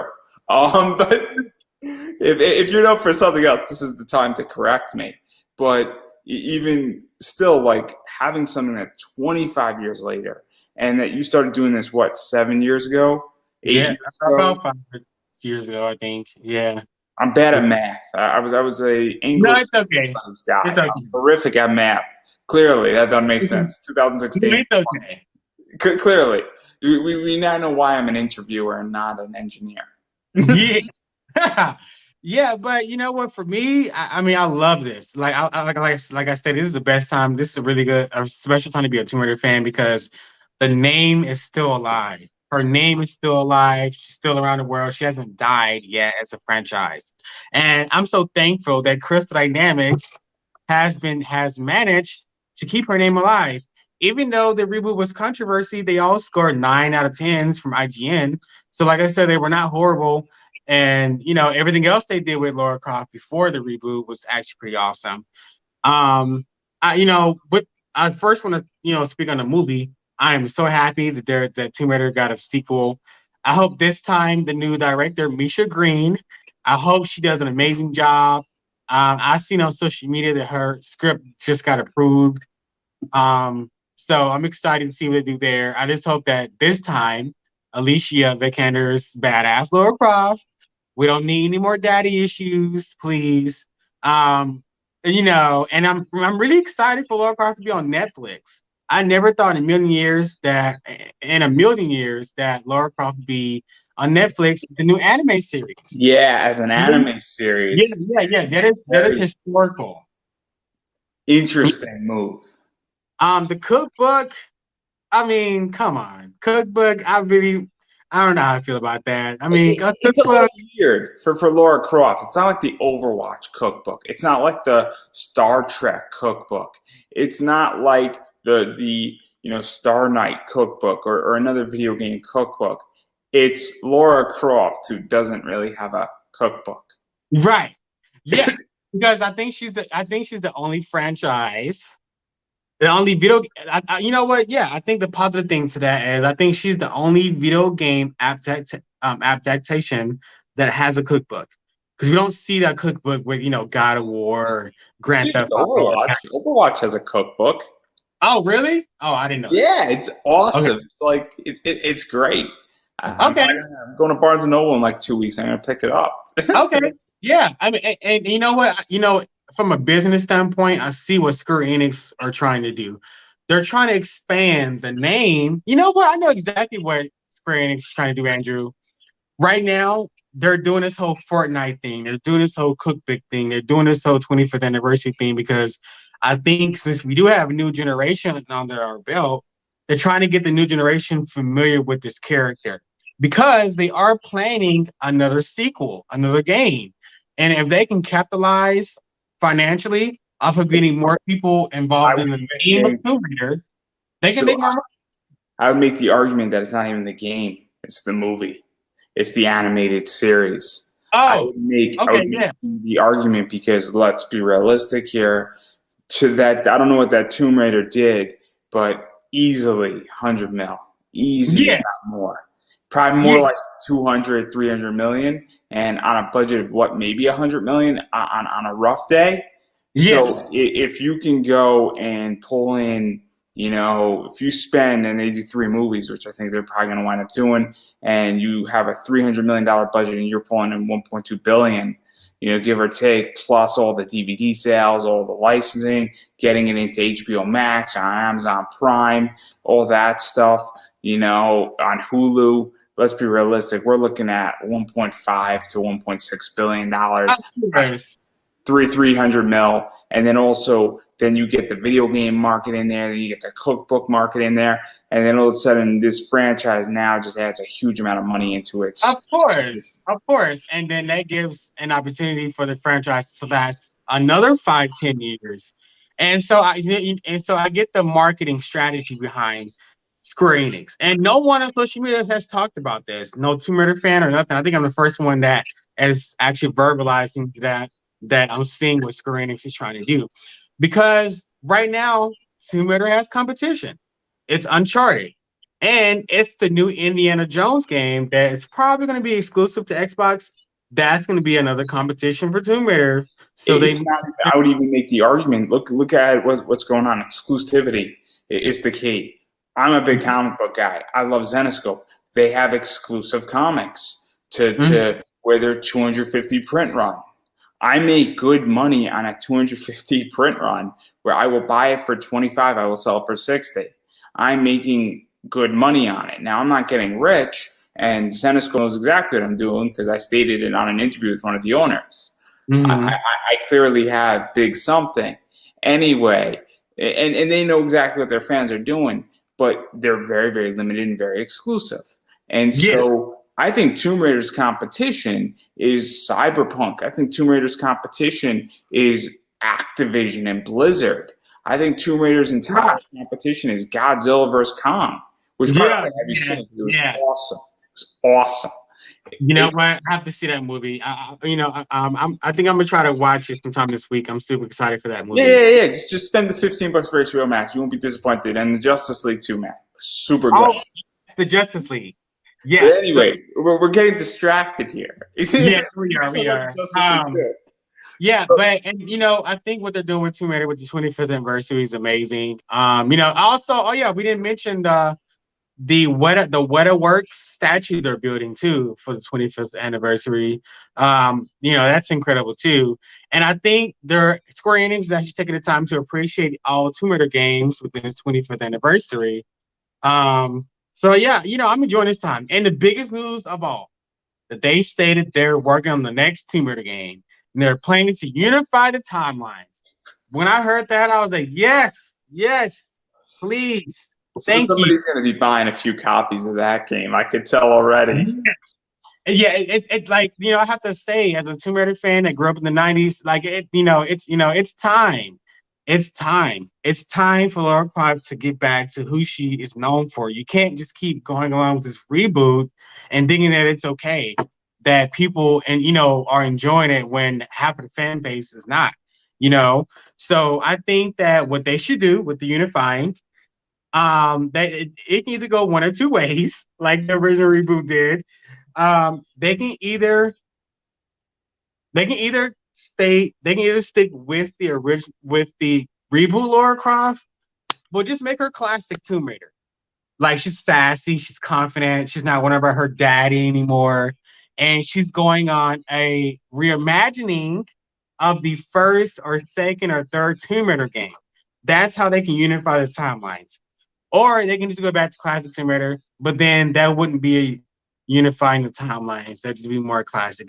Andrew, I feel like what they're gonna do, they're gonna stick with the reboot because it wouldn't make sense to reboot the franchise for a fourth time. They need to stick with a Lara Croft and let it be. So I think they're gonna stick with the Lara Croft they have and just change her personality. And I hope they make her more sexy. It's time for her to put it. It's time to put her in shorts and tank tops. I'm sorry. It's also time, and obviously, I am libertarian. I am center right per se, so I have some right tendencies, and I am not a fan of political correctness. I Yeah. think they need to ease up on that tremendous. Yeah. Because I hate to say this, but I don't think women care too much about a girl in a bikini or looking sexy as a turnoff in a game. I think guys want it. And I think that most people in America don't have a problem with it. Yeah. Yeah. A very, very small minority who has a voice that seems like the majority, which isn't, has the problem with it. Yeah. Yeah. That needs to sort of end, and they need to not going all the way back 90%, but 50% roll back. And look, put her in a bikini for fuck's sake. Yeah, Like, I know. Right? I mean, at this point, the reboot Lara Croft is a grown woman. She's like 23, 24 now, according to that timeline. So, let's get over the daddy issues. Let's get over her feeling insecure. Like, she's a grown woman now. And you know what? I feel like that's what they're going to do. I feel it in my heart. They're going to use the reboot Lara Croft, make her classic, and take her on like this reimagining of a classic adventure. Or they might actually make a whole new adventure but make it feel like a classic Tomb Raider game. Or they could take the third option, option C. Throw her 15 years ahead, right? Yeah. Then keep it in the same reboot position, but then have flashbacks to some of the older stuff where you get that, and that's how you unify the timelines. But what you essentially are doing is that you're getting it from you've gone 15 years, and then you have 15 years of filler in there and flashback stuff that then unifies it nicely, and you breathe the two in. But still, still, the game is focused on a new adventure. Yeah, but what you're doing is that the stuff that happened in the past is still relevant, and in the other games, and you pull it together and you sort of blend it all together to some degree in some capacity, because that's how I would unify it. Because I'm down with that too. And guess what? The director, his name is Will. I think he was a part of the video. He has a social media, so you know what that means. He's a target. So, okay, because you know what? I find it strange that a lot of these bosses at Crystal Dynamics and Square Enix don't have social medias. I mean, they know what they're doing. It's because they're trying to keep their privacy. Because they know if fans hate a game, they already know they're going to be like blowing up their social media. Oh, you suck! You suck! I had somebody. I don't know if you know the story about Mortal Kombat. He was on my show in the first season, and he worked on Mortal Kombat. And there was a glitch in Mortal Kombat. Within the first 6 hours, there was many people on Twitter threatening Mortal Kombat, saying, "How could you do this?" And they're like threatening murder to like the people on Mortal Kombat. Meanwhile, there was It's like a glitch on real. the game first came out, It's and real. and then what he was saying, and I thought it was funny. He didn't think it was funny when he was telling me the story. And he told me the story live on the air, which is great. It's still up there for those who want to check it out. I'm not telling you who it is because I want you to go through every single episode to find it. Yeah. But I need the plays, guys. I need the plays. But what he was saying is that that wouldn't happen on a Dora the Explorer game. And but his entire point was saying that, look, when people have social media, people let you know if a game sucks. Of If they course. throw I, out a I mean, I will teaser, too. I will too. so if they throw out a teaser and this thing looks like shit, it's going to be well known and they might pivot Yes. course real quick. I So I'm mean, just yes, saying. I agree. I agree, Andrew, because you're messing with people's passion. You're messing with people's happiness. To be quite frank, we grow close to these characters that we love, and so when you destroy that and just destroy the franchise because of your selfish ideas, of course I will be pissed. Yes. Yeah, like I said, he has a social media. His name is Will something. He's the director of the new game. So I already know where to find him. If but I'm gonna but with me having a platform and me being known, I'm not gonna be that person to be nasty Well, because I don't want to be known for that. it's okay. You could join my social media club that I'm creating, and it hasn't happened yet, and I haven't announced it, but I might as well announce it now. It's do you know who Ken Panders is? No. Ken Panders wrote a bunch of Sonic the Hedgehog stuff, and Archie, which at the time was publishing the Sonic the Hedgehog, didn't copyright or trademark or claim any of the characters' rights. And one day Ken was pissed because he wasn't getting paid enough for all the characters. He said, "I'm taking all these characters with me." And then he copyrighted all of them throughout the years he was working on, went to court. Basically, Archie said, "Fine, you win, you get all these characters." And then they just wrote Sonic the Hedgehog away from all of those characters. So Ken Panders owns all these characters and copyrighted them and has access to all these Sonic the Hedgehog characters. And so I had a wrestler on who got blocked by Ken Panders because he was tweeting at him, and he had more followers than Ken Panders had. And Oh, so God. I'm thinking about creating the I Got Blocked by Ken Panders Club. Oh my God. And it's a membership, and in order to qualify, you have to pay me $25. You get a T-shirt, a membership card, and then you have to Wow. qualify that you were blocked by Ken Panders. Wow. That is So that, if you would like to go in and create your club to get blocked by this director, this is okay. your business venture right here. Yes. Hey, let me hear. Let's do it. Let's do it. I also want to say a few more things about that too, about them unifying the timelines. What I was gonna say, I think Square Enix needs to have they need to have more control over Crystal Dynamics because it's a known fact that Crystal Dynamics took over Tomb Raider after Core design failed, and Idols at the time gave permission for Crystal Dynamics to have control over the franchise. That's a bad mistake because the reboot did great, but it didn't deliver fan service and what we wanted. And I just wish that what they're working on now, I just wish for Crystal, I wish for Square Enix to have more say so in a Tomb Raider franchise, and because they're the bosses, so they need to have more control over Tomb Raider so the game can stop being mediocre. We're talking about an iconic character here that broke barriers, so they need to kind of get it together with this next Tomb Raider game because if they go down the same path as the reboot, the franchise is gonna become dead. And I don't want that as a Tomb Raider fan. And also, it's not that you're at your 15 year or your 20, you're at your 25th. You Yeah, got to get your 25th year right. You got to get your 30-year right. You yeah, know, 10 years is important, but 15 is more important. 20 yeah, is a big deal. 25 and 30 and then 50. If you're around for 50 years, and you got to do something special. It's like you got to give the game, you got to pay people to play the game almost at your 50th yeah. anniversary. But yeah, I think that, there's a lot of pressure on them to do it right. They better learn. Hopefully this pressure will teach them a lesson. Square Enix should be like, um, they should be like, okay, Crystal's coming to them with this idea. Oh, we're gonna keep the same Lara Croft. She's not gonna get her dual pistols. Square Enix should be like, hell no, change this now, or you're gonna be fired. Give her dual pistols, and we're gonna make her class Lara Croft. They should be those kind of bosses where they need to start like dictating more and telling.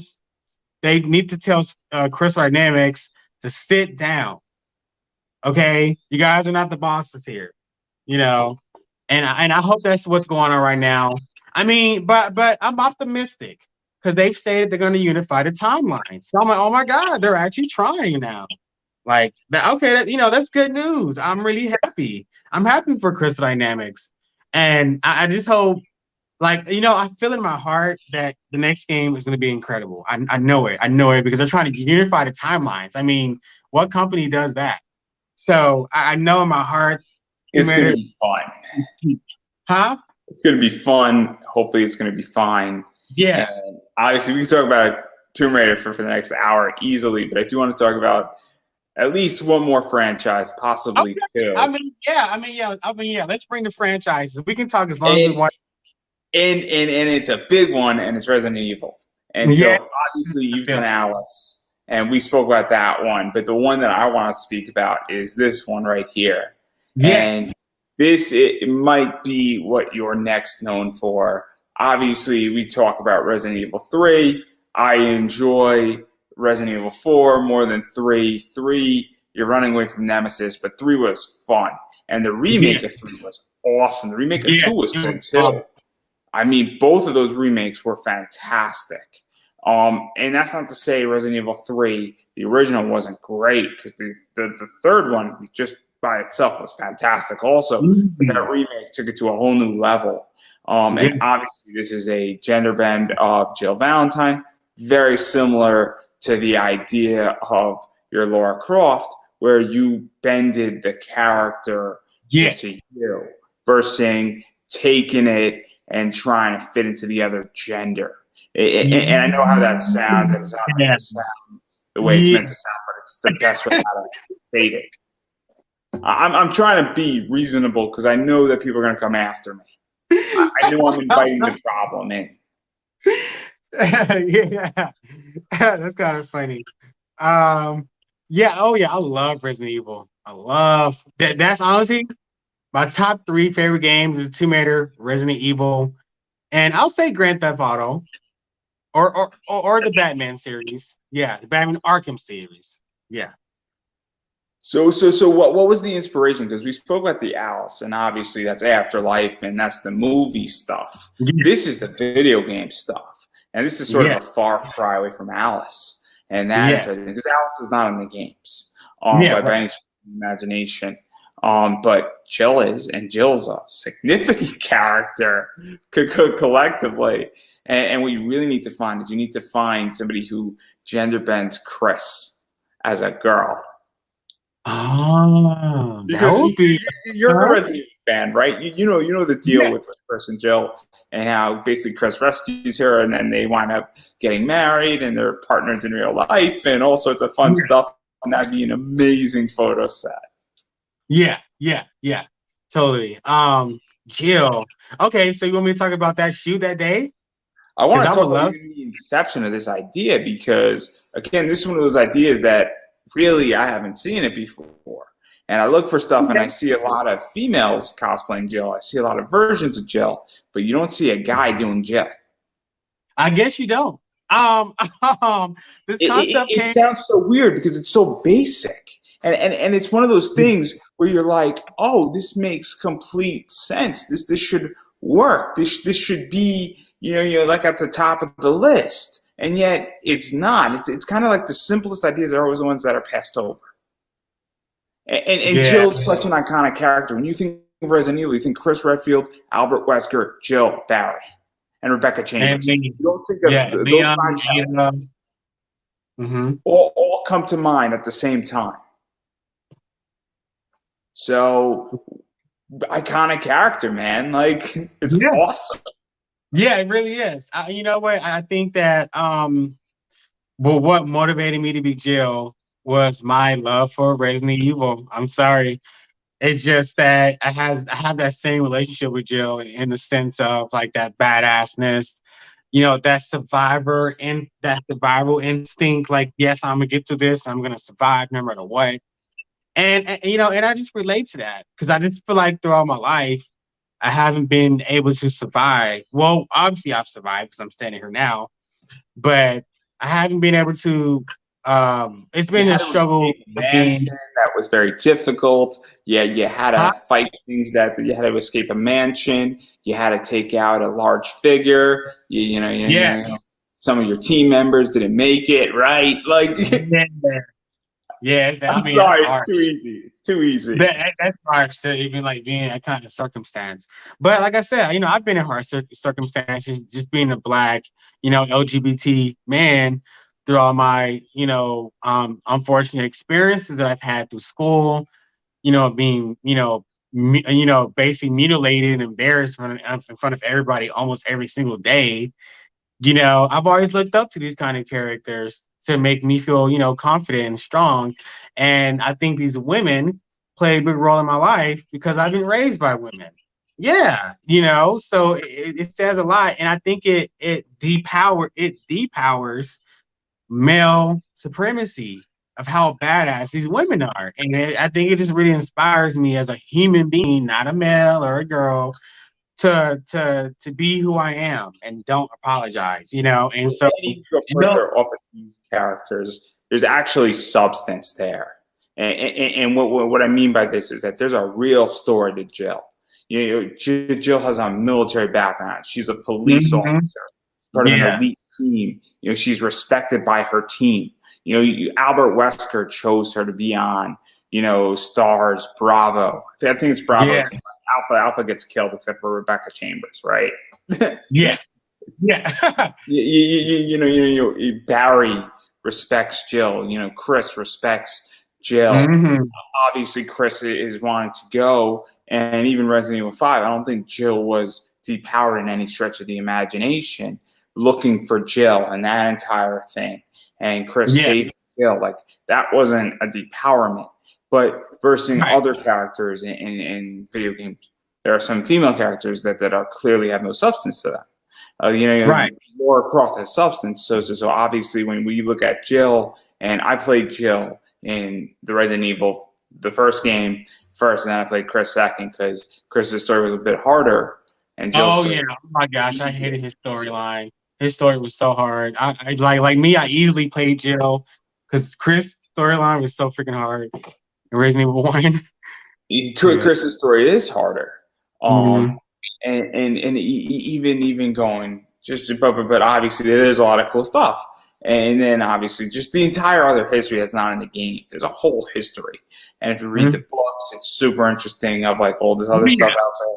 So super deep character, and Yeah. then you're doing this version of her, and it's awesome, or of him per se. Yeah. Technically, this character is him. Yeah, thank you. Thank you. Yeah.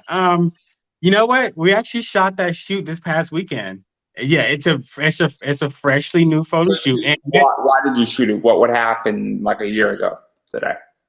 Can you give or oh, take? you say like why I didn't do it last year? Why did you shoot this weekend? Because what happened a year ago around this time with Resident Evil? Oh yeah, yeah, yeah. Because the anniversary of Yeah. the because the Resident Evil 3 remake came out. And what's so crazy was I was actually not doing the shoot closer to their anniversary. I actually was not really I actually forgot about the anniversary. It just so happened to be at the right time, the right place for the anniversary. And then the next thing, and the crazy thing is, when we got done with the photo shoot, I was like, "Oh my god, the anniversary is like literally in like 2 days," and I was freaked out. I was like, "Wow, we did this shoot at the right time." And it was, I mean, it was a great shoot. Oh, I have to tell you a funny situation. So I'm walking, I have guns, well, fake guns in my Jill Valentine cosplay, right? You, Okay, you, so you have a prop. It's called a prop. You should know a that. prop, a prop. So okay, so we're But be walking down the. professional. You said what? Be professional here. Oh, okay, a prop. My props, and I saw this family that they're coming out this restaurant because we're like downtown where there's so many humans, and they had kids with them too. They literally stopped and stared at me like, and then I turned down and so I had turned around and looked at them like hello, and it was so awkward because I'm just like, oh my gosh, I hope people don't call the police on me. I hope they see my photographer behind me, which is my boyfriend, and I hope they see that we're just taking pictures. That was running through my head. So I was like, well, let me just smile at them and wave at them. Like literally, it always happens when we're out in public doing shoots. People think that I'm gonna go murder someone. It's just so funny. Like See, really, I crack up. I would have wanted you and the police to be there because I guarantee you somebody on the police force would come be like, oh my God, this is amazing. And they'd be taking photos of you. Like every once in a while, there's a YouTube video that comes up. And like I'll give a great example. It's a great story. This guy dresses as Batman. He has a Batmobile and he visits kids who have cancer and terminal diseases and other heart diseases in the hospital Yeah. dressed as Batman. Shows up in the Batmobile and they all look at him arriving in the Batmobile and the police pulled him over. And so on the radio call, they're like, "Hey, we just want to run this by." And then he like handed them, he was explaining it, and then like the cops said, "Yo, can I get a picture? Because this is what my day at work looks like." And then like the picture went out on Twitter. He's like, "My day at work, a police officer next to Batman."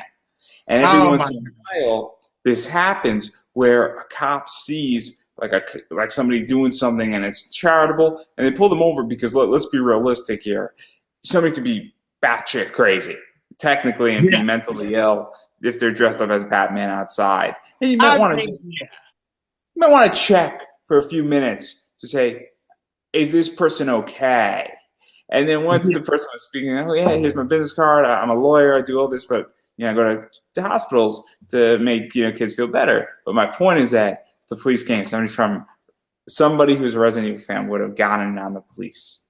I guarantee Yes. it's been an amazing experience because they probably would have given you their card and you would never have to pay another traffic ticket ever in your life ever Oh, again. sure. Hey, that would be helpful because my insurance just went up because I got a freaking ticket last year. See, you played it the wrong way. Or what I would have done is I just would have spoke, hey, you guys want to take photos? And you have really cool pictures with like kids taking photos with you and parents, and you have like amazing stuff. Oh man, you played that thing the complete wrong way. Completely. Yeah, it's funny. And you know what? So it was actually freezing that night. It was like 4 nights ago. Because we're still in spring. So the It's night, super new. That's why this is awesome. yeah, the daytime is hot, the night times are cold. So, we're downtown. I'm like freezing. My boyfriend's freezing, but I'm telling him, oh my gosh, we have to get this shoot done. We have to get it right. And this is me like freezing. Yes. Now we were in a warmer area here. We were in a parking deck and it was warmer. I was like, yes, it was warmer, but I will be posting some scenery shots and outside, and man, it was freezing. And and I think that's what it takes to be a successful cosplayer. No matter what temperature you're in, you have to bring it. You have to do it. You cannot mess up. No matter if it's too cold, if it's too hot, you got to be the best. And that's kind of my mindset when I'm in shoots. I have to be my best, no matter the circumstance I'm in. And I just think it's a great cosplay, and obviously this is a first photo that dropped, and obviously there's a bunch more that's coming out. Yeah. But obviously you just sort of came about. This is brand new. I'm pretty sure I'm Mhm. the first person you were speaking about with this cosplay Yeah. with, so it's Probably. super Yeah. cool. Yeah. Obviously, I love Resident Evil. I love Resident Evil. I I think love. Yeah. Me too. it's amazing. I love the entire concept of it. I think it's Oh, me wonderful. too. Me too. The whole concept about it, man. I think that's why I also love Resident Evil because this shit can be real, man. Like just the concept behind it is it's so real. Like whoever the Let's be realistic here. COVID, and I'm not trying to drop a conspiracy theory, but COVID is not that far of a distance from the T Rob? virus. Right, exactly. And you know what's so crazy? When Resident Evil 3 remake came out last year, there was a scene during the opening where the city's going crazy and they're like, oh, this the pandemic or something they mentioned. And I was like, oh my God, that is literally what we're going through right now. How did they release this game at the perfect time, at the perfect place?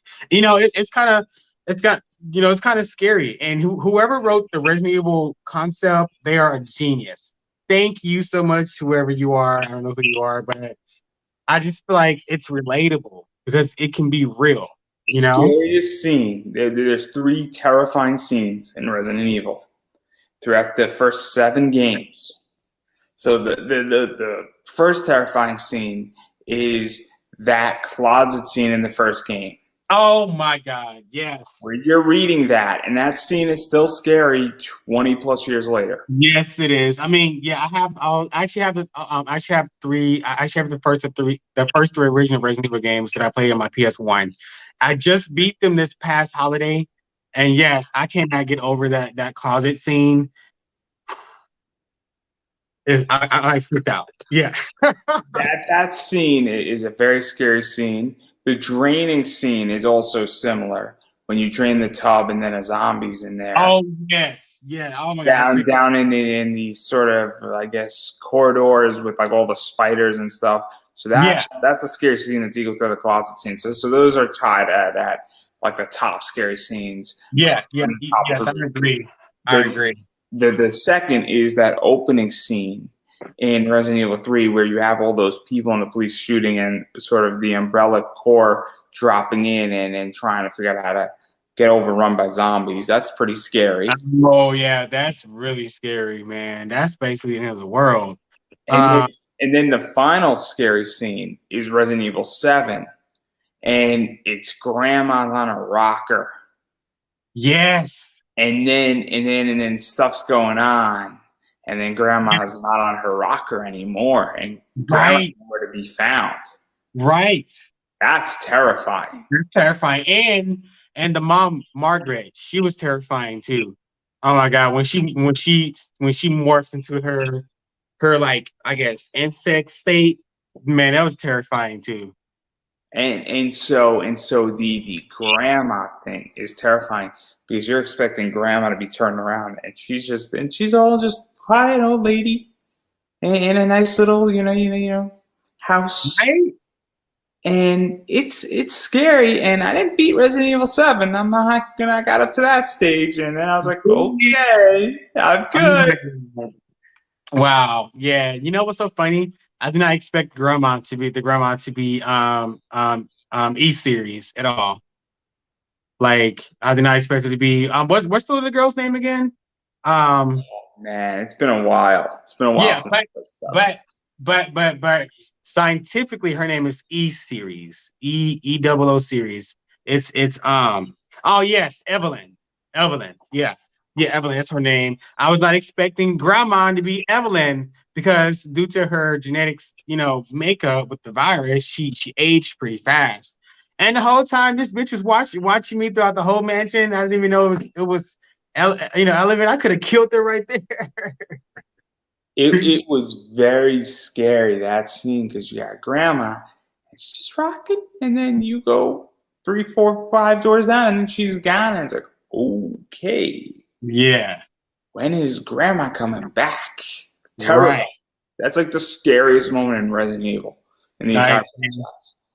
yeah, I have to say running through the city in Resident Evil 3 is scary. When you got Nemesis chasing after you. Oh my God, man. You don't know how much my heart was pumping.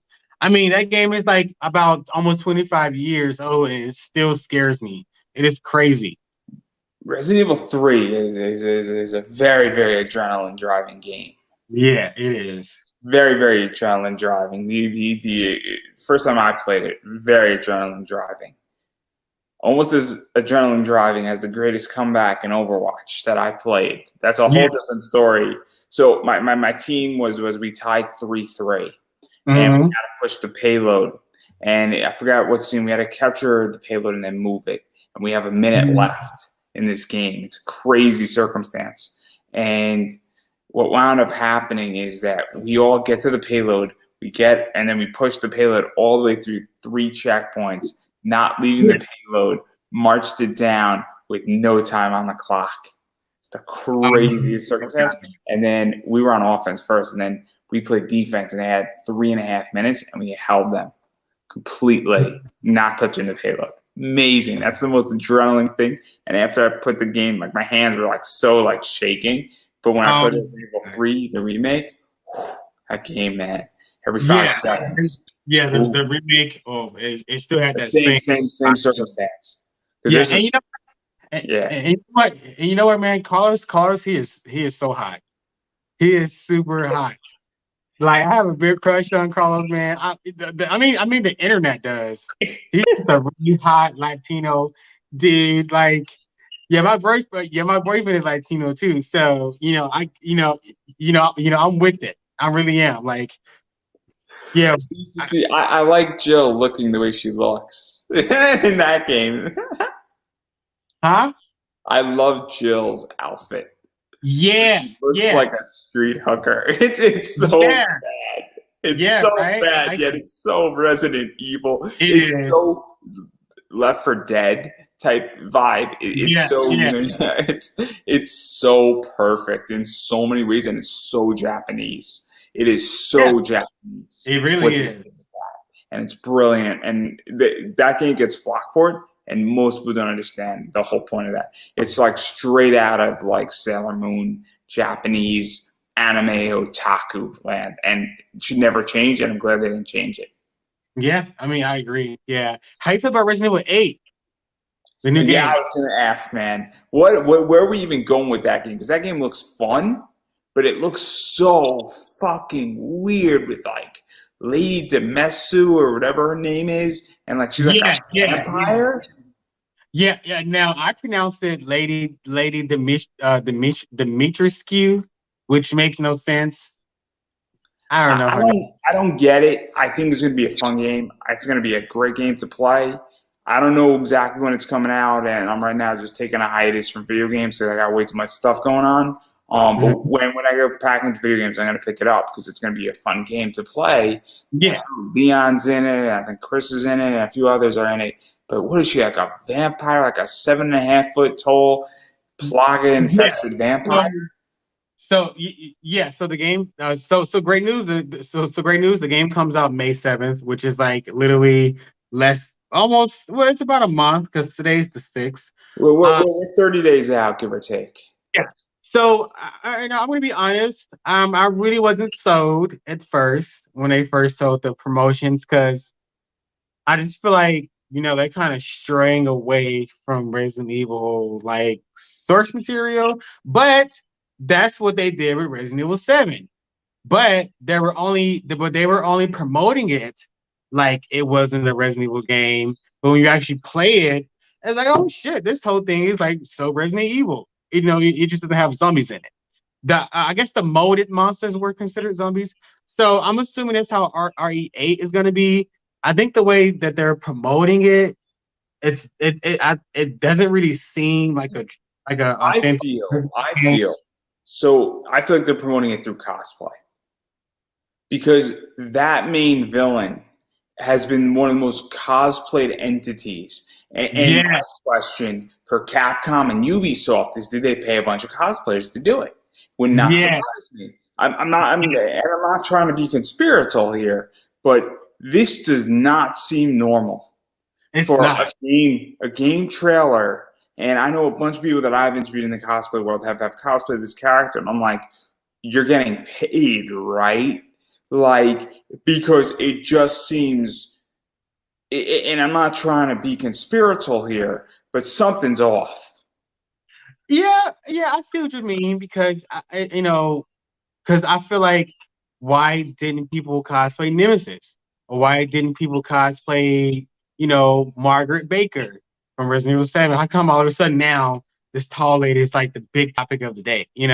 I do find it a little bit strange, but I also really like that. I also have my opinions on the big tall lady too, is what people call her. So she's 9'6", I think. Yeah.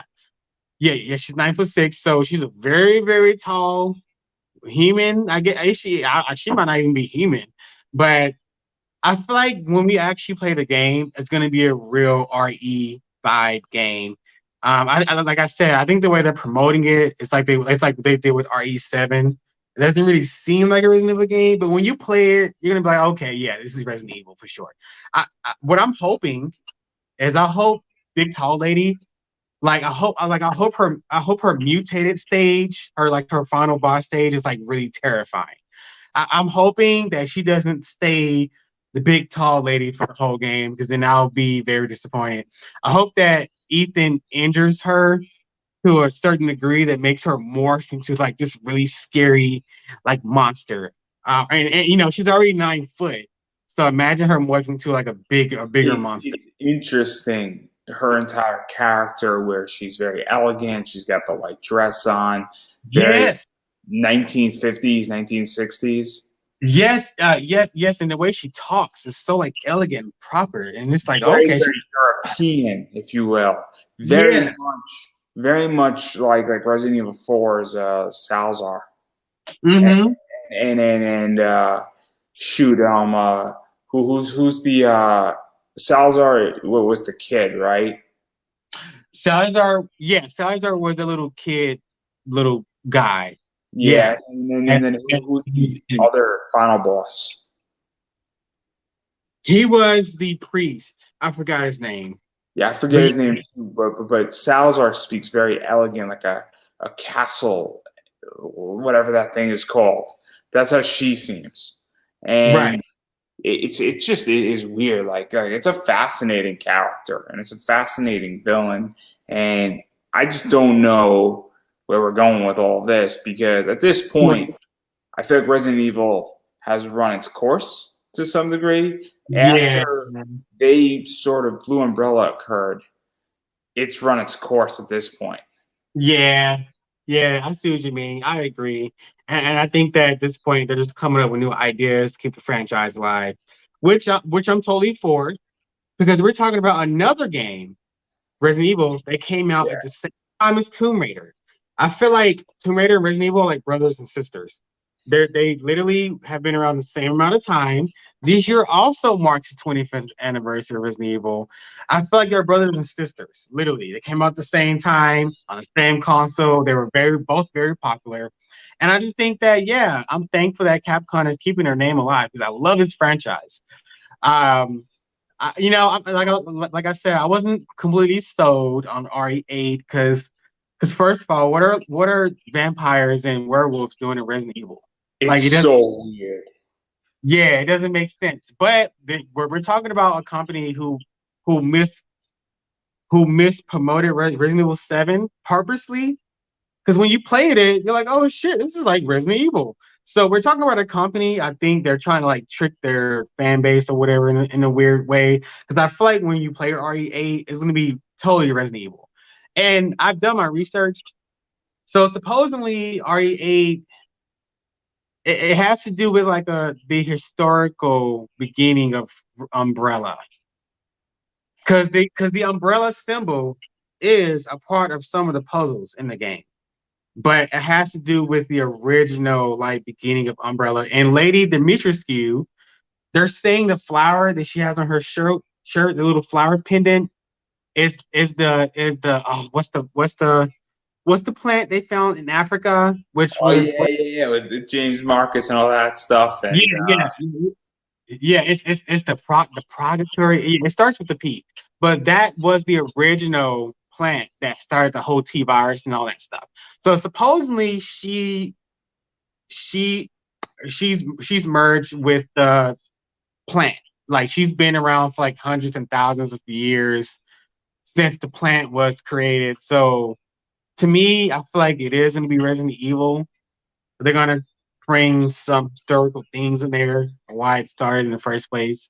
I think it's that gonna I be think that's so interesting what they do with it. It's gonna be so yeah, interesting where they go with it. It's gonna be so fascinating what they do with it because it could very well be a new launch for Resident Evil. yeah, I agree because this can either go one or two ways. It can be really, really, really incredible, We're So getting good. really, really, really bad. Really off a horrible game. I'm It's just going like, to be like Space Jam 2. Space Jam 2 technically is going to be amazing. And yeah. it's Oh going to yeah. knock it out of the park, or it's going to bomb and it's going to go down like a plane Yeah. goes into the Hudson River. It's going to be bad. Oh, oh, oh yeah. Oh yeah. I've seen that trailer. I was more like, I don't know. I have to watch it. When I saw the Space Jam trailer. So yeah, Hmm. so it's going to be super interesting, and I'm going to be very, very stoked to see which way it goes because it's going to be super interesting, and obviously, yeah, I think that's where we're going to stop with talking about cosplays, and I do want to talk about cons, conventions, and all that fun stuff because we've been talking for almost 2 hours now, and so Yeah. obviously, I do want to talk about that stuff because obviously vaccinations are rolling out now. Yeah. Just because a vaccination is rolling out, I'm having a hard time getting my vaccination and getting scheduled for it and getting my shot. I just got an appointment legitly today. And Oh so wow. thank God. I mean, it took a long time. It's beyond frustrating. And then even with all that, we don't know the full extent of where COVID's going to be going. We don't know the damage. There's still a boatload of damage to this country. Yeah. Economically, businesses are shut down. It People are really is. struggling with money. Cons need to figure out how to run and figure out a bunch of stuff.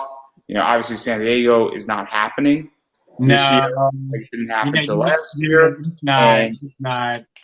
so where did you see all this stuff going? You know what? The great thing about San Diego Comic Con is I actually got accepted to go to the con. Because, it's really hard to get into San Diego Comic Con. So when I applied, I was actually, this was my first year applying to set up an account and all that stuff. And and I got selected to go to San Diego Comic Con back in 2019. So when the pandemic came, I was disappointed because they postponed it to 2021. So, and then they postponed it to 2022 now. But my ticket is still there. So thank God. But honestly, where I feel like this is going, I feel like this is not gonna go anywhere. Because I feel like we have too many people that are not taking this serious, and it's gonna keep, going in cycles, going in cycles. Again, I can't speak for other countries. I don't know what they're doing, So but to go off of that, because I think there's a bunch of stuff going on. I think that people are starting to take it more seriously, and obviously there's always going to be people who don't want the vaccination. And I had somebody on my show who he's taking the vaccination, his wife's taking the vaccination, but their daughter can't take the vaccination. So their daughter is like allergic to the vaccination, and oh so god, so you could imagine what they're feeling, what they're thinking, and all sorts of stuff. And he's doing comic stuff and pushing out his comic series. And so it becomes a very, very complicated issue when you have people in America who legitimately cannot take the vaccination. You have people who are terrified of the vaccination, and you could have a phobia of being terrified. So you're not trying to be not taking the issue seriously, but you're terrified of the vaccination. And then you'd rather have death than the vaccination, which is yeah, it's a real thing. And you have people who say this is all fake. But I do think the majority of people in America, and not the majority, but I would imagine a good chunk, probably over the majority, are getting vaccinated. But look, I've been on the phone this week, and today is Tuesday, and it opened from Friday to now. I've been on the phone for like 9 hours trying to get my vaccination oh appointment. my god, And they called me. And so it's the craziest thing. I didn't call them, which is crazy in my town. And I'm getting it like in like almost like a building in a high school. It's yeah, super weird. And I don't even know if it's real or if it's a prank phone call. I guess I'm going to find out on Saturday to some degree.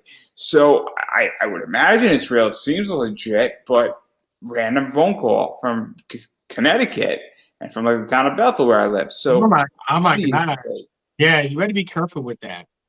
exactly. So obviously, if it looks a certain way and it seems a certain way, I'm gonna walk the other way.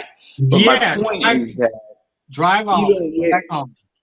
even with the vaccination and everything that's coming out, obviously it's gonna take a long time for people to get Mhm. vaccinated. It's very, very complicated. And so where do you feel like all this is going, and even just safety with cons and all that stuff? Because things You have know, to change. yeah, things have to change. Um, I don't know, man. I'm really scared for cons. I'm really nervous. I feel like this is not going in the right direction for them. For people who own the who owns the conventions. I feel like eventually what's going to happen is if this thing doesn't get better, is we might not have any more conventions anymore. And I'm going to be really sad because there's going to be my opportunity to meet people, to meet other And, talent. and yeah, and even to go further, because I'm curious, because we spoke about this the last time, but obviously, versus me, I do panels at conventions, Right, and so I can lecture. And look, I want to pack a room because it's very important for me. And which I don't want to speak to 10 people. I want to speak to 200, 300 people. right. And so now I understand that, let's say that gets cut down to 150. I can tolerate that, but I expect an additional panel.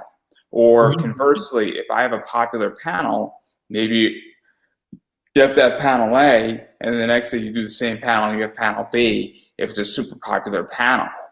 And so I think that might be a solution. But also with cosplay, you're walking around a con. I want to have a picture of you on my phone, or I want a picture of me with you, and I'm taking a selfie. And so all that becomes complicated because cosplay is touchy. It's a Yeah, very right. interpersonal thing. Me lecturing to somebody Yeah, isn't personal unless somebody meets me outside and we have a conversation, or we're talking in the hallway of the con and it's not a big deal and we're just having a nice conversation after. But it doesn't have to be personal. Legitimately, I can set up an entire question portal for everybody to submit their questions on Google Docs to me. So I'm sure you're handing something to your boyfriend in that right there. no, he has made me a drink. That's what it is. Yeah. I tell him I'm sorry for occupying you. Oh no, he's fine. Yeah, he's perfectly fine. I'm some supportive boyfriend. Oh, he said that he's a supportive boyfriend. That's what he said. Did you hear him? I used to be a supportive boyfriend as well until I broke up with my ex, but that's a different discussion completely. So I completely understand Yeah. that circumstance. Anyhow, getting back to cons here, Yeah. one of the things is that, like, where do you even see it changing? Because cosplay is very touchy. It's a very Yeah, very interpersonal touchy. thing, I think and I think masks take things away as well. it does. You know what? I have to say though, that might be the consequence. If these conventions want to survive, they should open back up, but only have a limited amount of people that can get tickets. So that means that everybody will be on a race to get tickets online, which is great for their business because that's how they can make bank. When you make your consumers feel like an impulse to go buy tickets and you only have a certain amount of people they can allow in, that would be great for their business. And consequently, they will have to wear a mask. I'm sorry, but we can see everything else of your cosplay. We don't have to necessarily see this part, So I feel like the only way for them to survive is open up, have a certain amount of people, make rules. You have to wear a mask. You cannot be touchy feely with people. Stay within your group, and I think it should be fine. That would be the only way that they would survive. But I guess they haven't really decided on that yet on a lot of conventions. So From what I know, and this is what's happening, is that places like New York and California are going to be the last two to open up. And places like New York Comic Con and San Diego are going to be the last of the last because those are the two biggest cons in the U.S. And yes, when you're running a 100,000 person con, the rules are different than when you're running a 1,000 person con. right, Just because the consequences for 100,000 people is greater. If it's a 10% people getting COVID consequence and you have 1,000 people, it's a lot less people than 100,000. yeah, Just laws of number. The percentage doesn't change, but I also would imagine that if you have 1,000 people, that percentage is probably significantly lower because less people are interacting with each other and there's less spreading. And so what's actually happening is I speak to a lot of people in the comic world. And what's going on with what they're saying is that they're going to cons, they're wearing masks, but a lot of these smaller cons that might attract 2,000 people are operating very effectively. But Yeah, then, and I think that's what's going to rise up is smaller cons. And yeah, I think which would help their business. I think these bigger cons don't even know how to do a smaller con. And I think all these other people who say, "Hey, I know how to run a small con that attracts 3,000 people," they might do 2 or 3 or 4 of them now, which is going to help their business. But a place like Or Pop is not going to be able to do it well. or what they can do, because a con is usually 4 or 5 days. If they want to give all people an opportunity to come, then they should have only single ticket days for a certain amount of group of people. Like, say one day they only 1,000 people allowed in the con. But it's okay if you not get accepted today, try again for Saturday. Get a ticket for that day. Or if not, try Sunday. That should have it to where now things should kind of change, open up. But oh, excuse me. Um they should have a limit. Mask is required. If you want to take pictures of other people's cosplay, you have to be 6 feet away. No hugging, no touching, and have single day tickets. Don't have a 4 day weekend anymore because that deprives other people from having the opportunity to go to the cons because they are lowering the capacity. So only 10,000 can go this way today. Then only 10,000 the next day. But that would be your only ticket. You cannot go all 3 days because we have to give other people opportunities to come as well. I think that would be a great, option. Yeah, no, I think it's a mess. And honestly, I mean, I had a really bad experience last July. Not in 2020, but in 2019. No, actually, yeah, 2019, because no cons happened last year, and that was like my last experience, and I had a miserable con experience. And honestly, I don't know if I'm ever coming back. Uh, Where? this, I had a really bad experience at BlurredCon, and Really? it was bad, and Tell it me was, what happened. Tell me what happened. Yeah, and we're talking about blurred con. So this is for con for people of color. Tell me, what happened? they didn't put me on the schedule, and I'm doing a panel. Didn't know my room number. Bought a hotel room. Not making any money, which is fine. On losing money, spending my vacation. I live in DC, so it's like 15 miles away, so I didn't even need to stay in a hotel. And what wound up happening is that they didn't put me on the schedule, and I didn't know if my panel was going to happen the next night. Wasn't on the schedule. Then the woman, who was very, very not apologetic about it, when I first came, almost made it seem like it was my fault. And then my panel wasn't even on the website until like 10:15 of that morning that I was going to do it and where I was going to do it. And so here I am, and I'm doing a gay and lesbian panel, and the creators and pretty much the people who board that out there, and that's not even on the goddamn thing, and I just felt super insulted. And I actually canceled my panel that I was going to do the next week at Otakon because I was so disgusted with what happened. Oh my God, I'm so sorry you experienced that. And And, so I will never and go you know back. what? And you know what? That's really disappointing coming from Blurred Con. That's supposed to be about a con that's supposed to be about acceptance and inclusion and for people of color. But I'm really disappointed to hear that.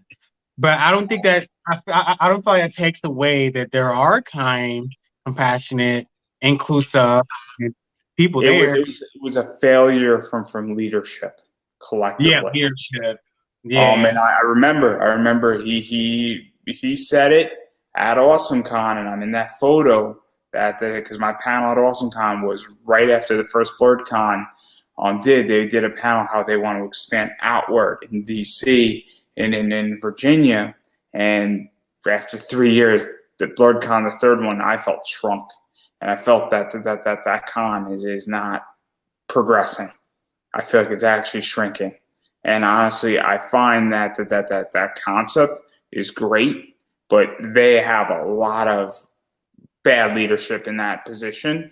Including one of the biggest mistakes they did is there's this guy named Andrew Iden.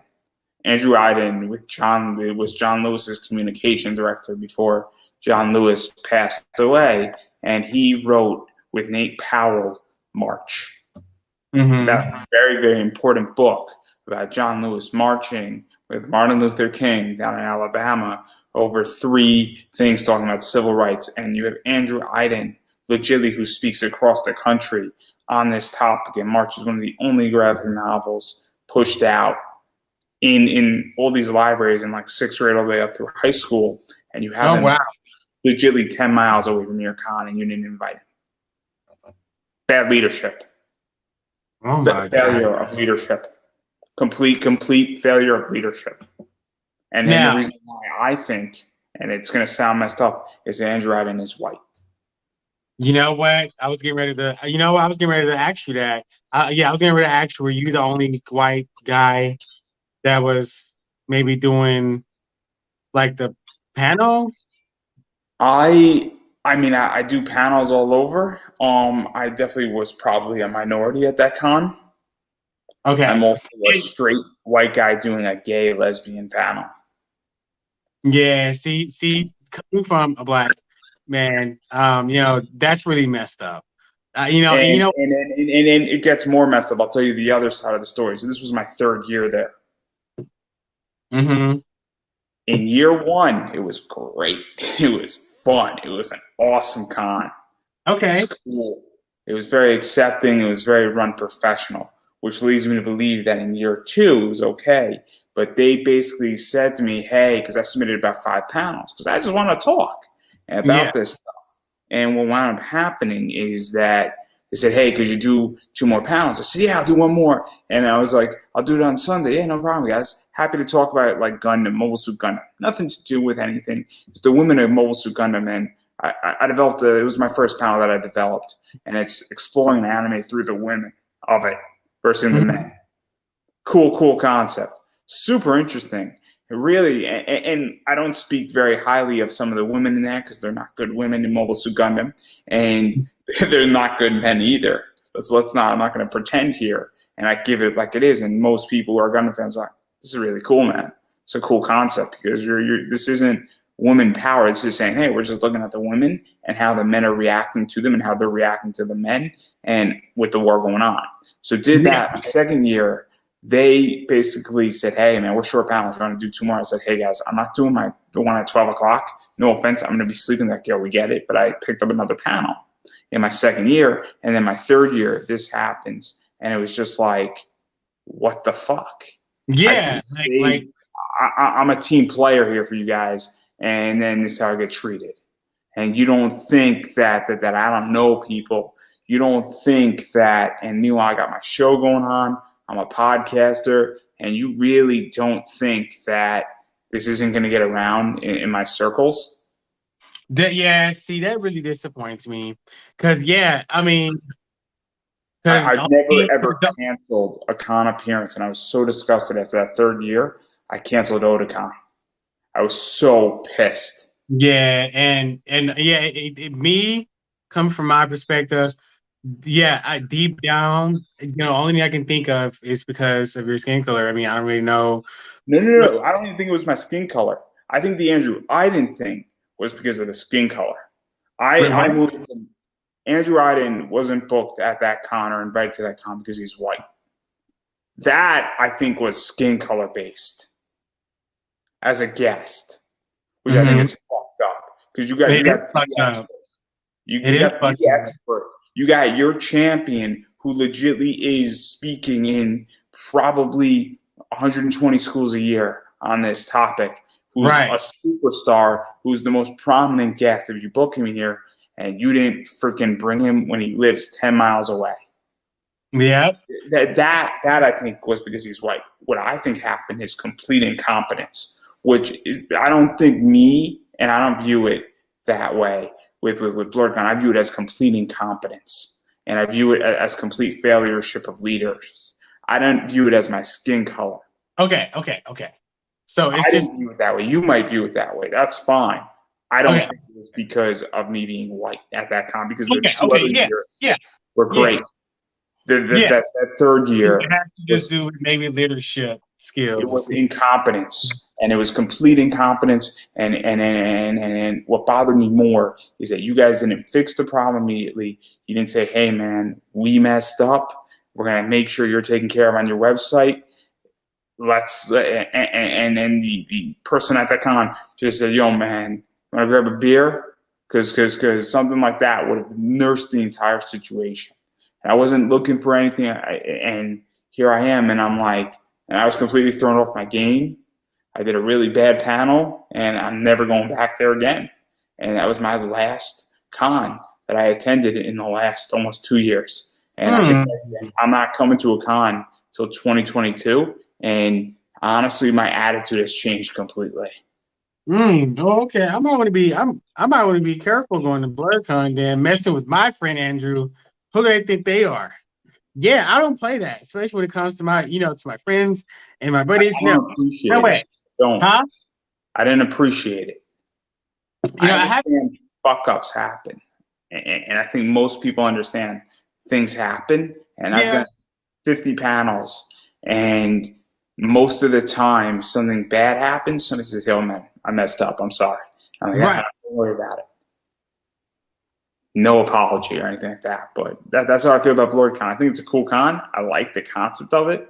I just think their leadership is horrendous. Mm. Yeah, see.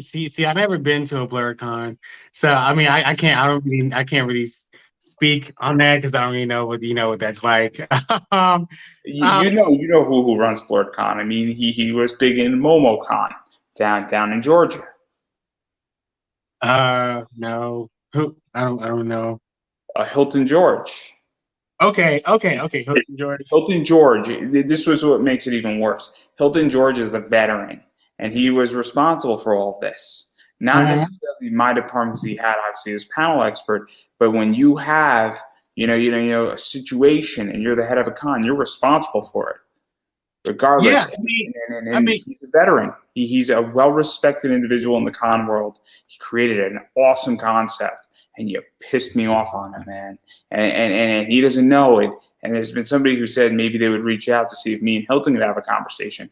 And boy, I would love a public conversation. I'm like, if anybody can make that happen who's watching this, please do, because honestly, I think a public conversation on what happened to improve BlurCon, as well as understand the pitfall and understand why I'm upset on this issue, would be so beneficial to me. It would be so beneficial. And look, the guy needs to hear that I canceled the con appearance yeah. because I was so upset. And And he's a con guy, so he's the head of a con who's helped to work on boards of cons. I think it'd be a productive conversation. it just seems like to me it's a lack of common sense within the leadership because I mean because to be quite frank, I'm a boss, I'm a store manager, like I have to run a store. So whatever happens, whatever mistreatment of a customer that may occur, like I'm held accountable for that, and I so mean, I have to make I'll sure. get more information on this, so it's completely transparent. I, at this point, am asking to be paid for appearances at cons because I've done 50 of these. I run a podcast, and look, I'm asking for some assistance here. I agree. And look, my time isn't free. I'm lecturing.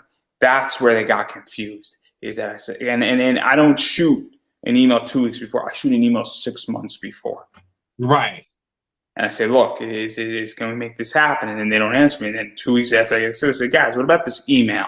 You have to answer me on this email. And that's where this woman and they got confused. So I understand they got confused. I didn't say I wasn't doing it, but I expect to be taken care of. Exactly. I mean, I agree, especially when you're trying to. If you can't pay me, you should let me know 6 months in advance, and then we will proceed from there. But I didn't just cancel. But you needed to, and I asked, what about this email that I sent? I sent them the email, and I said, I shot you this 6 months ago. So I understand where they got confused. I get it. But at the same time, you still don't act that way. But that's how I feel about Blurred Con. And look, you know what is? I think that it has to be called out. I'm not gonna, and I have other issues with cons too. So they're not the only one at this point. Anime USA, I do not appreciate them right now, and I'm out of DC, so it doesn't really matter. I moved out of DC. I have no desire if they want me to come to that con, and for me to travel more than 30 miles, I have to be paid. Right. I agree. 100% agree with you 100% because you know your talent, you know your skills. You're a businessman. You need to be paid for your talents. Like I can't lose money on this point, but that Blurred company was bad, and it rubbed me the wrong way on everything that I am. I'm a professional. I've legitly done a boatload of shit, and I'm not trying to blow smoke on my ass. I'm not trying to make this sound corny or anything. But what I figured out is that I have dealt with in the last year, from March 25th of 2020 to March 25th of 2021, about 130 guests across a variety of segments. Prior to that, on my other show, I've dealt with about 160 guests. 124 of them are more or less released at the moment. I still have to edit another probably 36 to 40, depending on where things are going. This year alone, I'm going to be doing 150. So, and I have been professional across the board. So at the end of 2021, I will have dealt with over 300 guests. Mm-hmm. So wow. I understand professionalism, and that was the issue. It's nothing to do with race. It has nothing to do with anything else. They could run their con any which way. I'm okay with that. I deserve to be treated like a professional, regardless if I'm getting paid or not. And you not treat me like a professional, and I am not getting paid on top of that. It's more fucked up. And I think it's the same way with you and cosplay. I really do. I think it's one of the biggest problems that cons have right now is that they do not know how to treat people like professionals. I'll give another example of this. There's a wrestler called Brittany Blake. Brittany Blake is on the indie scene. She goes to Anime USA because she lives in Washington, D.C. and in the DMV area. Boom. Here's the problem is that she's a big enough star that she could attract attention. Anime USA is oblivious to understanding who she is. But so you have a wrestler who is legitly wrestling for one of the companies that's sort of a feeder to WWE to some degree and trains a lot of wrestlers called MCW. It's a very, very well-respected company. Yeah. And they don't know who the fuck she is, which means that their leadership is failing. Yep. Yeah, I mean, you're stating facts. That means that leadership is failing if they don't know their research, if they don't know who they're bringing on. Right up on Twitter, said, "Hey, I'm going to Anime USA. This is the cosplay I'm wearing." And I'm like, do you not know how to look at Twitter? If I am ever to run an anime con, first place I'm looking is fucking Twitter. Mm-hmm. Yeah. But wow. That's the whole Blurred Con story. And so complete transparency is that I shot a message 6 months ahead of time, asked to be paid, gave them my bio. Maybe it's not the greatest bio, greatest resume. Said, hey guys, no response. 2 weeks later, I get accepted. I'm like, hey guys, what about this email I sent? And then maybe miraculously they thought X that I wasn't going to show up. Not on the schedule. Never said I wasn't going to show up. They booked me. They gave me my 2 free tickets, which was nice and helpful. But and then I don't know where I'm presenting. I don't know what the hell's going on. And then I am furious. And then I feel like I did something wrong with it. Mm-hmm. And you know what is maybe what I should have said is I should have said, look, this isn't acceptable. Maybe I should have spoke to her boss. Maybe I should have said, look, I don't want to speak to you. How do we resolve this? Because I'm not a happy camper. You know what? I feel like that's what you should have did. Because every boss has a boss, no matter who you are. Like maybe I should have taken out my phone and said, hey, I'm recording this now, because I could put this phone down if this is going to be resolved in an economic way. Right. Maybe I should have done that, because honestly, but I don't want to be a prick. I'm being 100% honest. This is all live too right now, so this is what makes this even better. Is that there's no going back on this. I'm not editing any of this out, because what happened is that I didn't do that, and I was like, okay.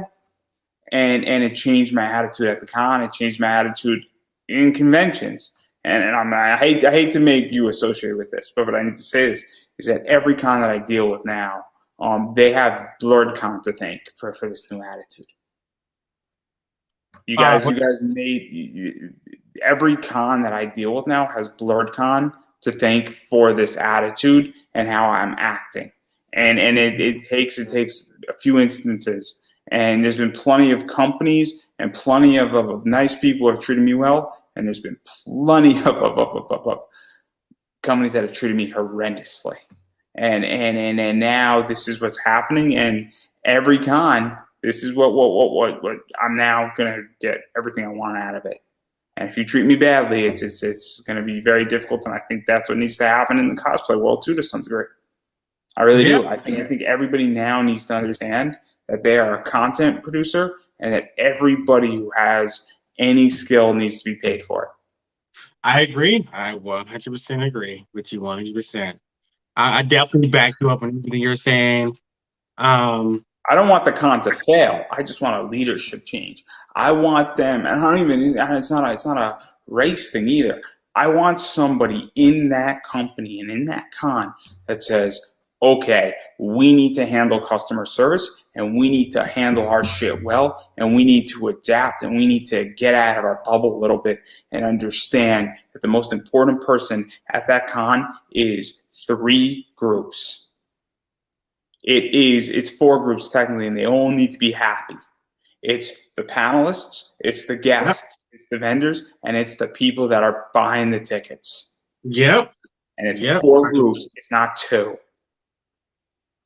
I agree. Yeah, and that's a great leadership. And that's what a great leader does. So I mean, I agree with you. There's been some changes. Oh, excuse me. Oh my gosh, I'm just burping on live. Having drinks make you do that. But that's what happened with me. And look, I don't want that con to fail. I think that con's great. I think that con was great because I think that con was definitely done for LGBTQ, Black people, people of color, and minorities. And I think that it was a great concept because, unfortunately, in our society, and this is coming from somebody who leans right, is that people in those subsections of society have not been given a fair share for the longest time. Yeah, for the longest time.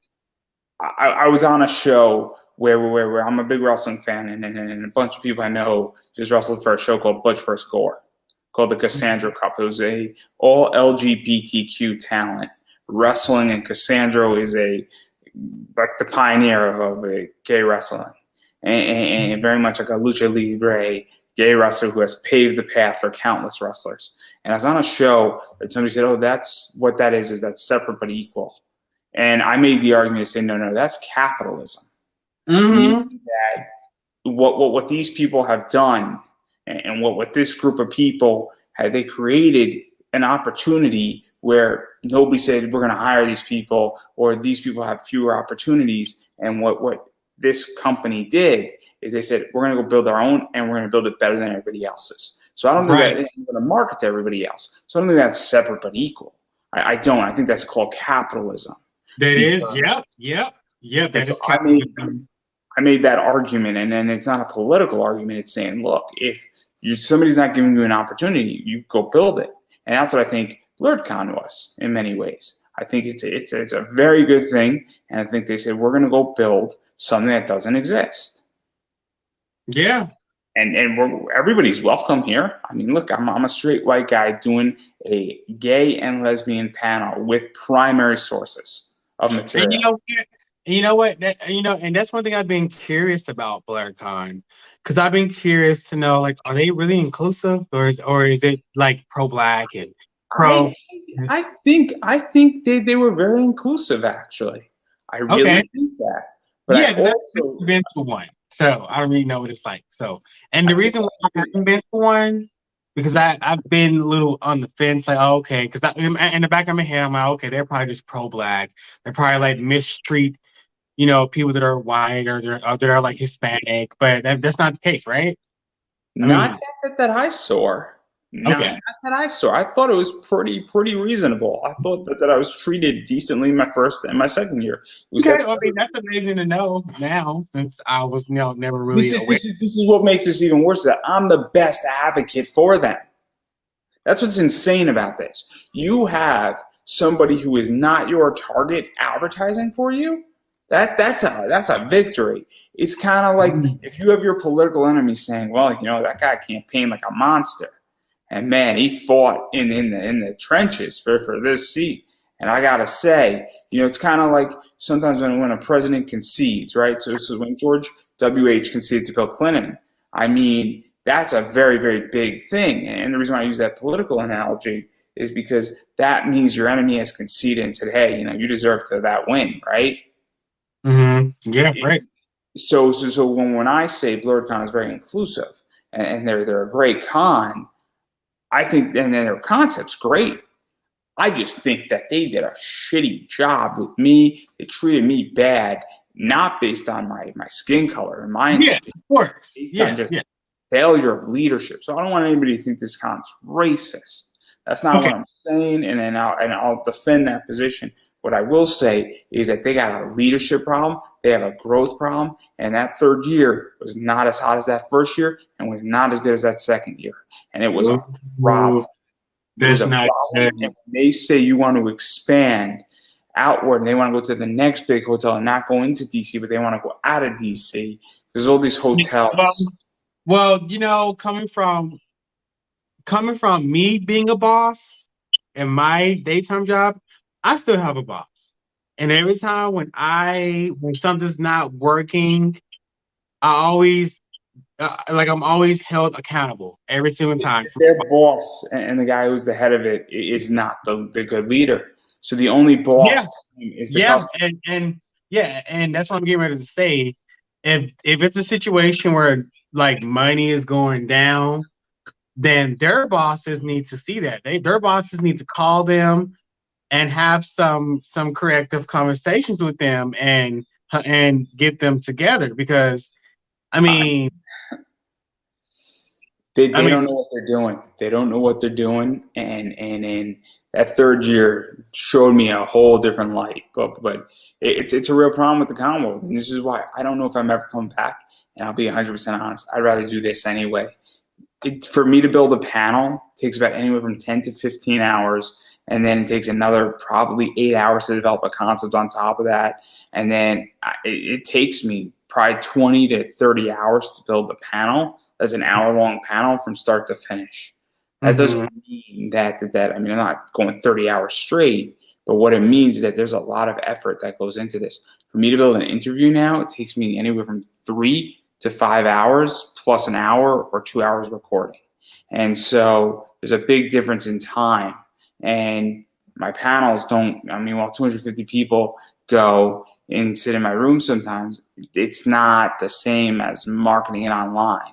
I have a legitimate product with this where I can go and take this 15 different ways and cut it up. I legitimately can divide this interview into 10 parts, and now I have 10 videos that I can put on 10 different social media platforms and produce 100 pieces of content. I could put this entire thing into a podcast. It's on Facebook Live. It's on Twitch. It's on YouTube. I could re-upload it onto YouTube. I could reload it up into shorter clips on a secondary YouTube channel. I could break up pieces off of it and talk about it. I could remarket it into groups from 3 months from now to push it out there. And so the amount of content position I get from an interview like this is anywhere from 50 to 150 pieces. On a panel, I get maybe 10. Oh, wow. And viewership is significantly more, because I'll just to drop this, and this is so off topic, but it's so interesting. So I could put this into, I just joined a Resident Evil cosplay group. Boom, your interview's going into that in the next 3 to 4 days. I joined a Tomb Raider group. It's going into that. It's going into, I'm going to join a Georgia group because you're in Georgia. I'm going to join an Alabama because I have a connection down there. I'm going to figure out, I'm going to throw it into a San Diego Comic-Con. And you think I'm going to not tweet this out at San Diego? Guys, he was just on. He was accepted into San Diego. You don't think that you have, obviously a few more Resident Evil groups are out there. We're going to talk about Tomb Raider. We can talk about Superman. All these other groups that can be part of, or how to cosplay, or cosplay California, or cosplay Arizona. I'll sneak it right into there because they don't check. And boom, I just put you into 30 or 40 groups, this interview, which then drives traffic, which then drives it, and then I tag your Facebook page. Then I can start tweeting about it 4 or 5 times a year on autopilot, essentially. I then put it up on YouTube. I could then, figure out how to put something up on Instagram, which I've been lacking in and taking a break from Instagram heavily. But all of a sudden, there's a lot of marketability. So right now, it's not a social. And then let's say 3 months from now, I take a month off. Boom, I'll just fire you off really quick into 10 other cosplay groups. And even though this is an older interview, boom, I restir the pot and I get maybe 50 more views onto it. And so with panels, this is why I don't want to go back to cons, because this is so much more effective. And I can do so much more work in minimal time. Yeah. And I can get everything that I want from a con minus a commission from my house. I could legitimately send books to CGC to get signed now. Yep. And the great thing is the fact that it's convenient because you're at home. You have to go anywhere. What's even crazier is that I might not even go back to CGC because I'm making more money from raw books. Right. Legitimately selling a raw book, not doing anything, taking it and buying it for 25, selling it for 60. And then it's crazy. I mean, I just made a bunch of sales. I had a client who wanted a book, and he was a first-time buyer on eBay. And I asked him a simple question: when he bought one book, he bought it, didn't even negotiate. I would have happily negotiated. Hopefully, he's not watching. But what wound up happening? I don't think he's watching my Facebook Live stuff or YouTube. Maybe he is, though. I don't know. But if he offered me $5,000, I would have taken it. But then I said, "Hey, is there anything else you need?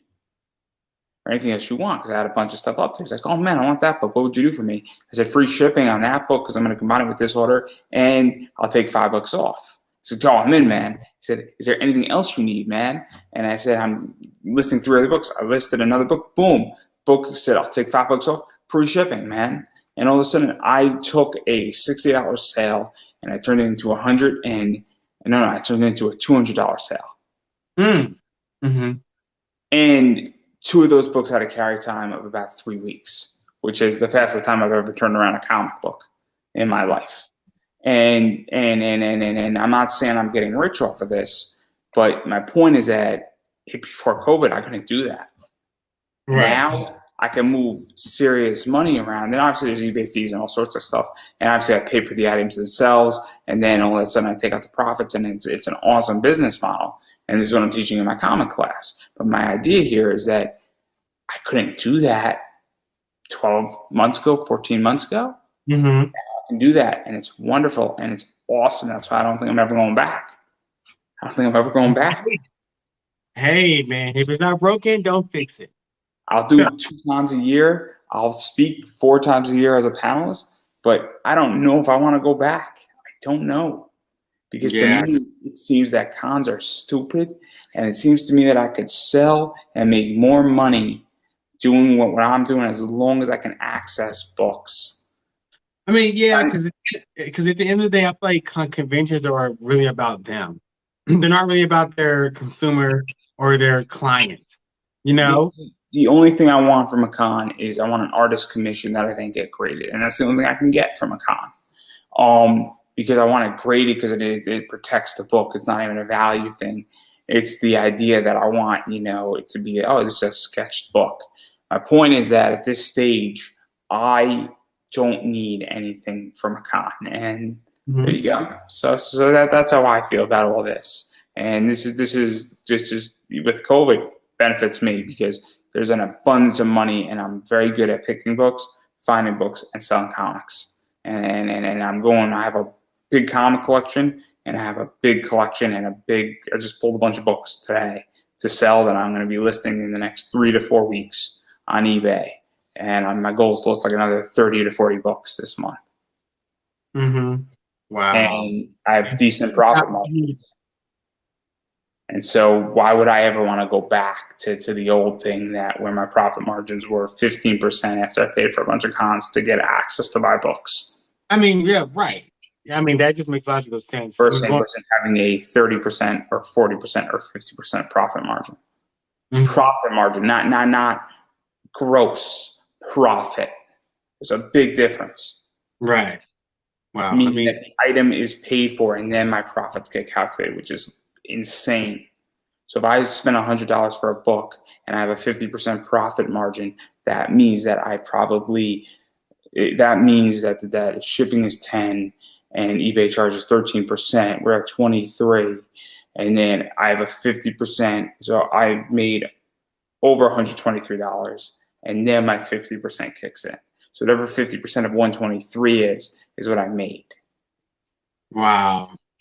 Well, I mean, you don't get rich doing this individual books. You get rich doing this on hundreds and hundreds of books. right. Yeah.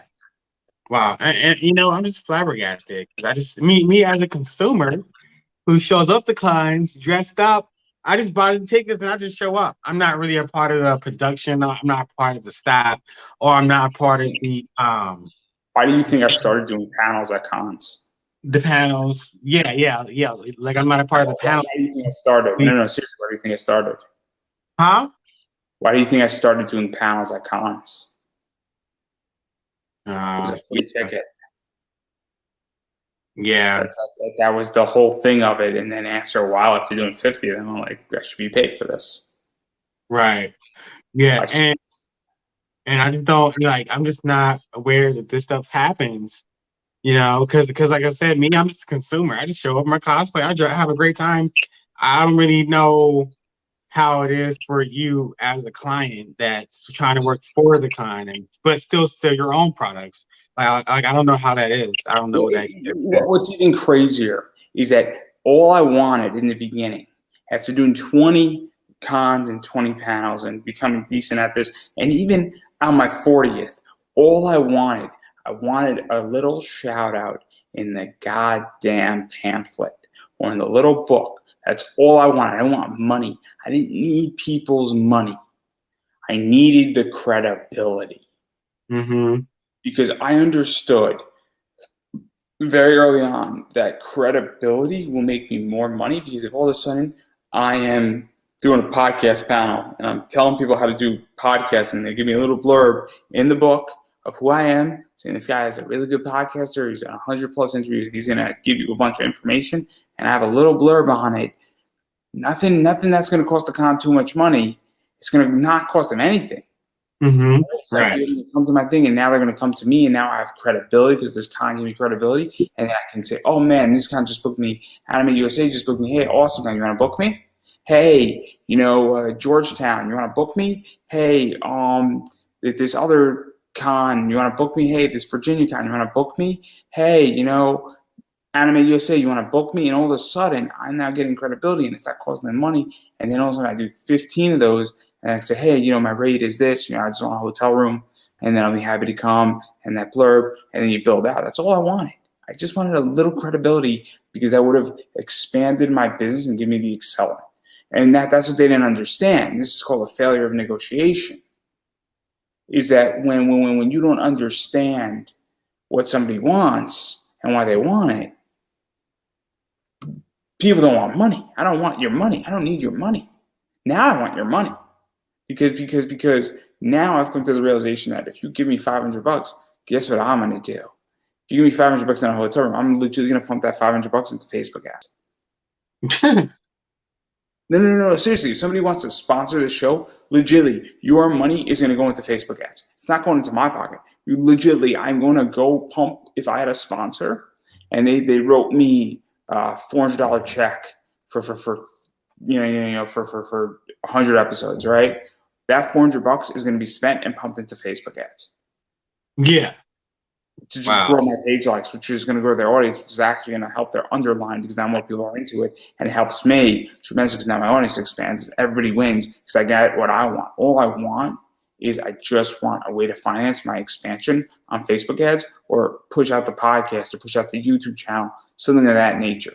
So again, once you understand what somebody wants, it's super easy. All a con had to do is give me what I wanted.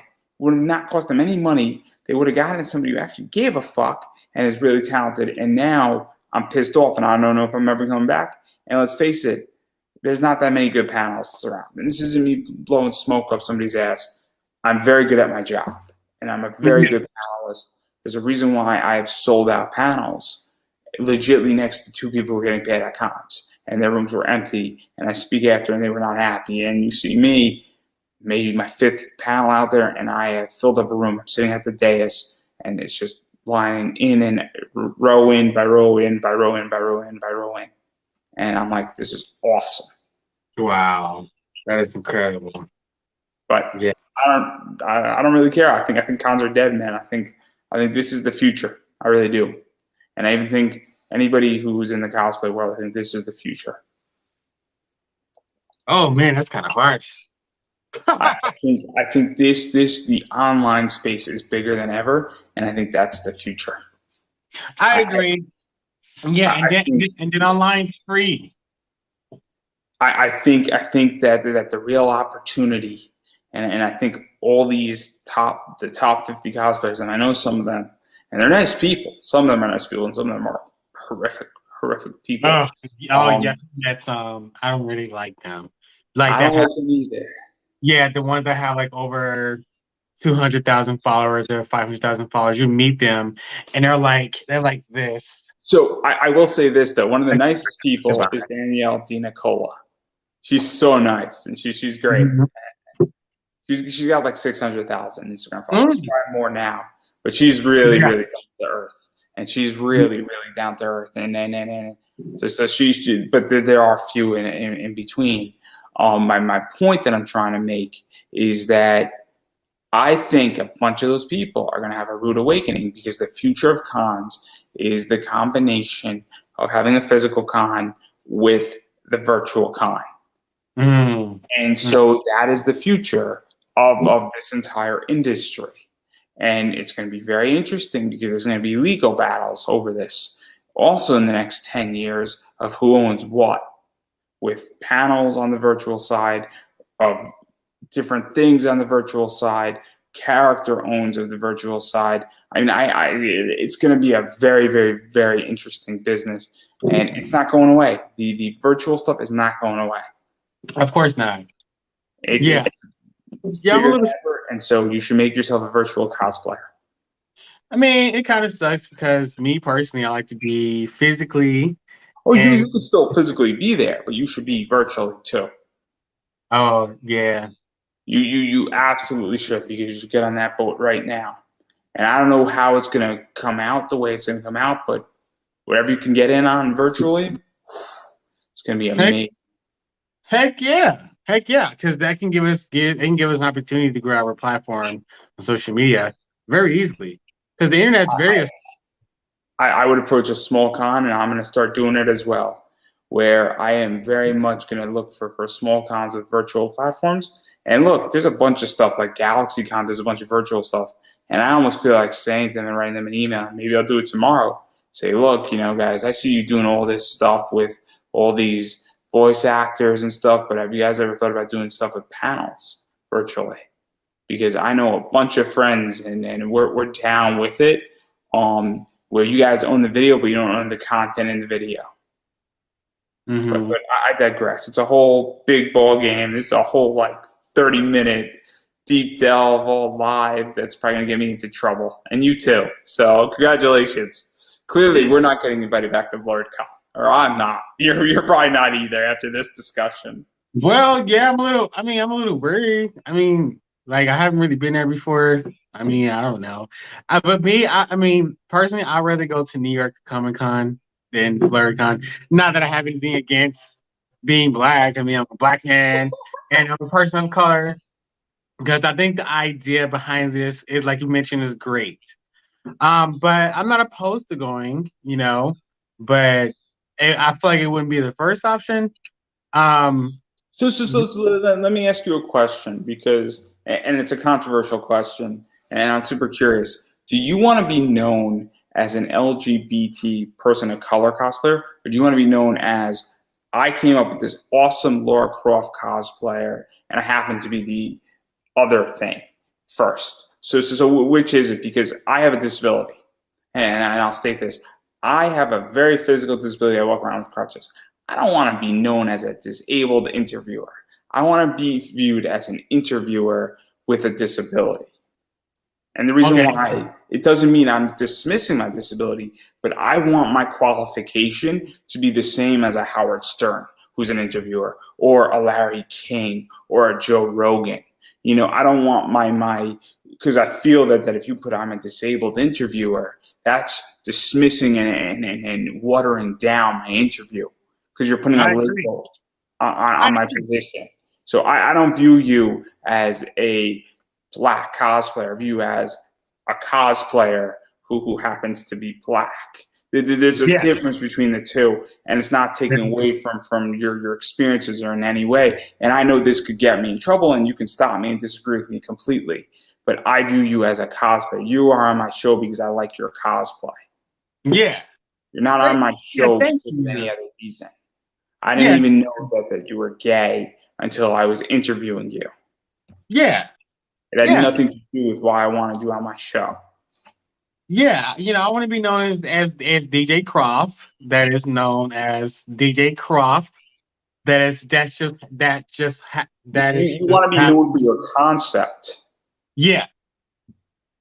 but that's not dismissing anything else because that comes into it. But my point I'm trying to make is that I think that's the way it should go. Your concept is It should brilliant. go.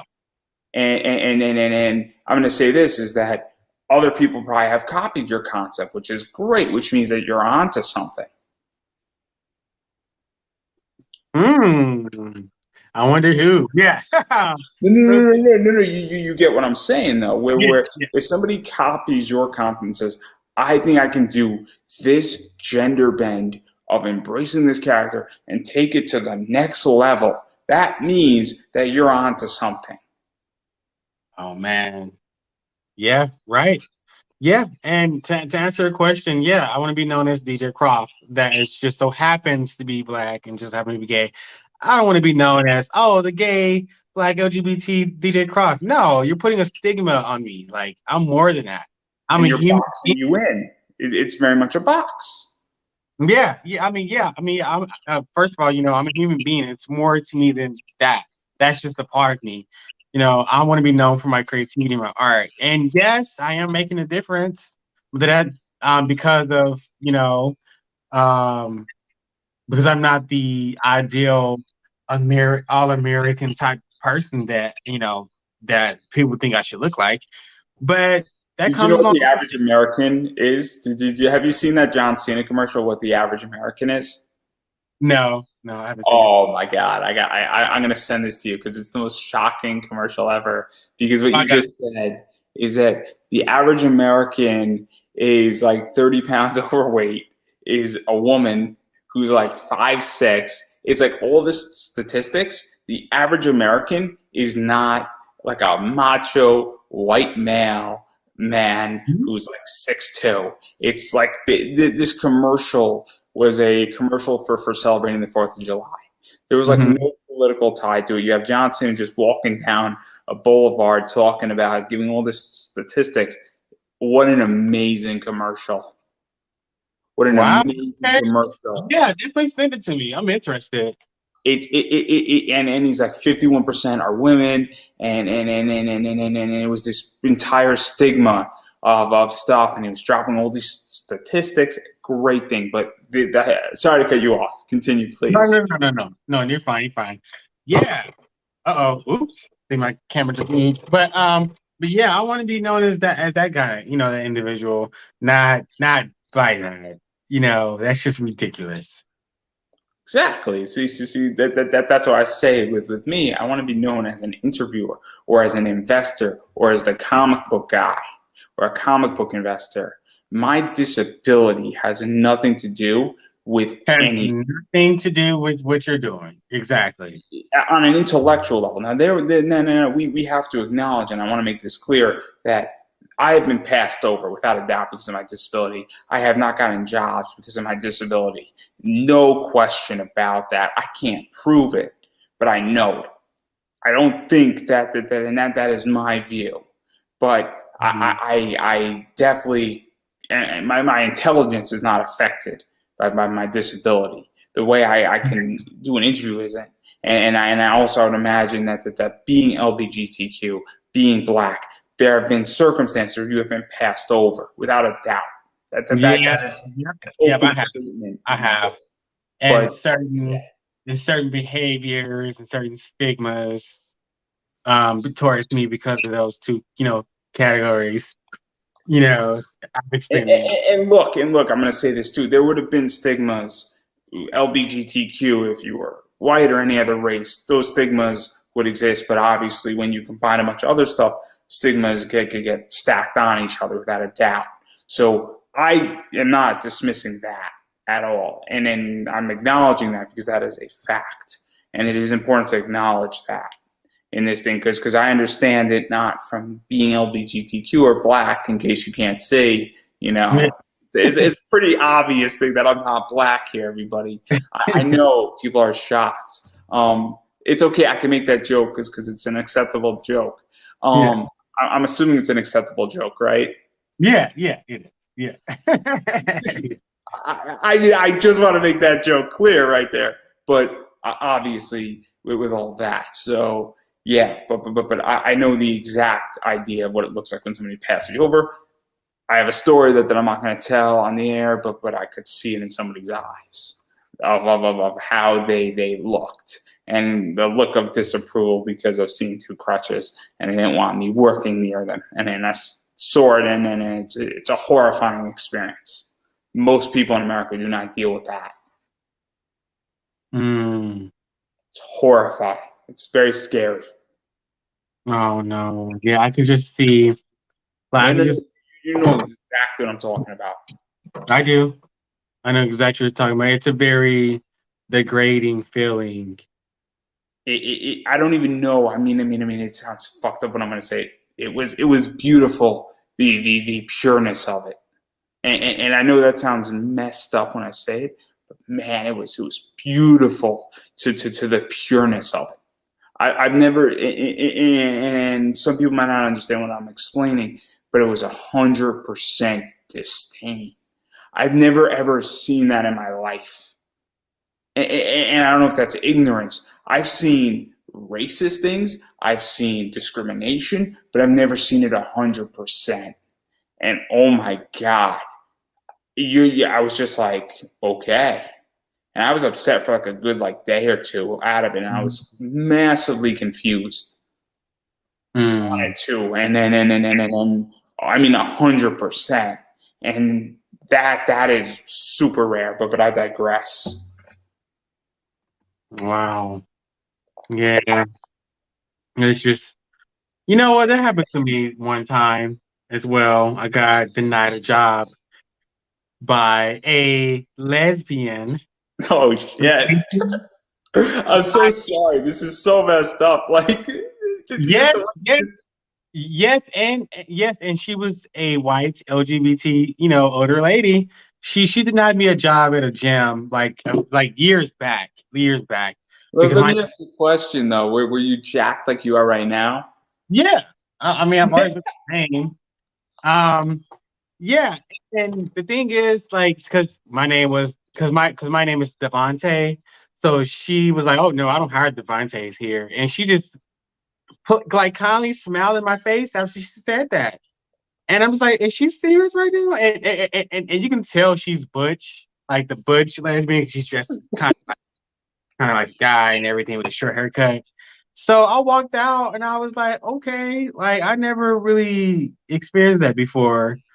And for it to come from someone that is supposed to be an LGBT advocate or a person, that's really it's really hurtful and disappointing because you would So expect. weird. Who's your allies and shit? It's so Yeah, weird. I don't think the lady knew I was, gay or anything because she saw me as just a person. But I mean, it's disappointing that those kind of people exist.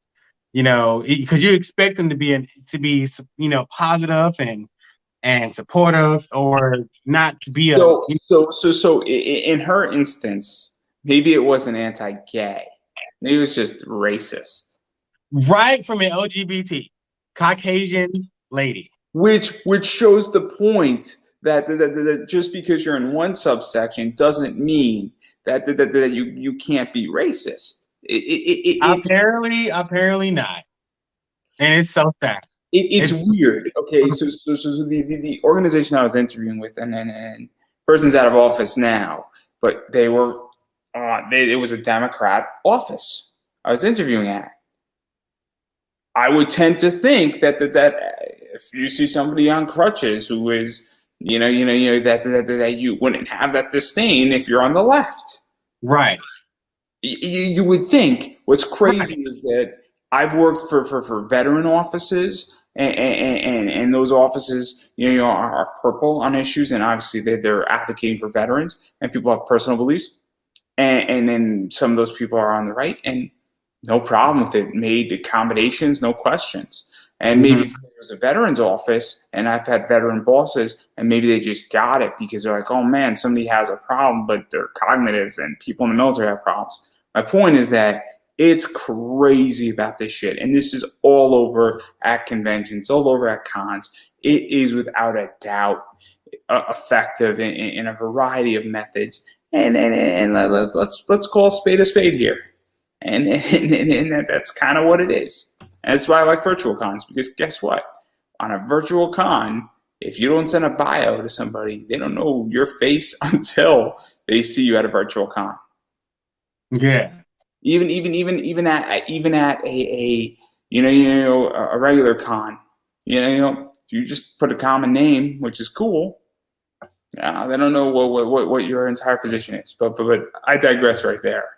Super complicated. We spoke about a lot of shit today. I don't even know how the fuck I'm gonna market this shit. But anyhow, clearly we covered just a lot of stuff that's pretty much politics, cosplay, video games, and everything in between. Yeah, right. Yeah. And we took a shotgun to BlurredCon. Yeah, took a shotgun to them. And we also took a shotgun to our invitations to BlurredCon.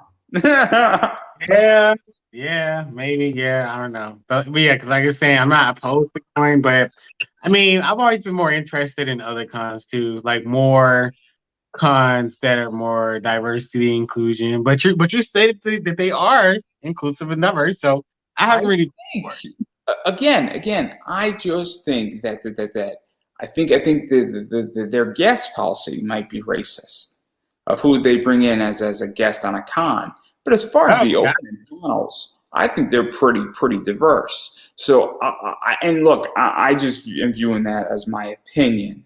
So I think from a guest perspective, they are not necessarily being inclusive as far as guests. But look, it's their con, and I get it, it's a black con. I don't really care.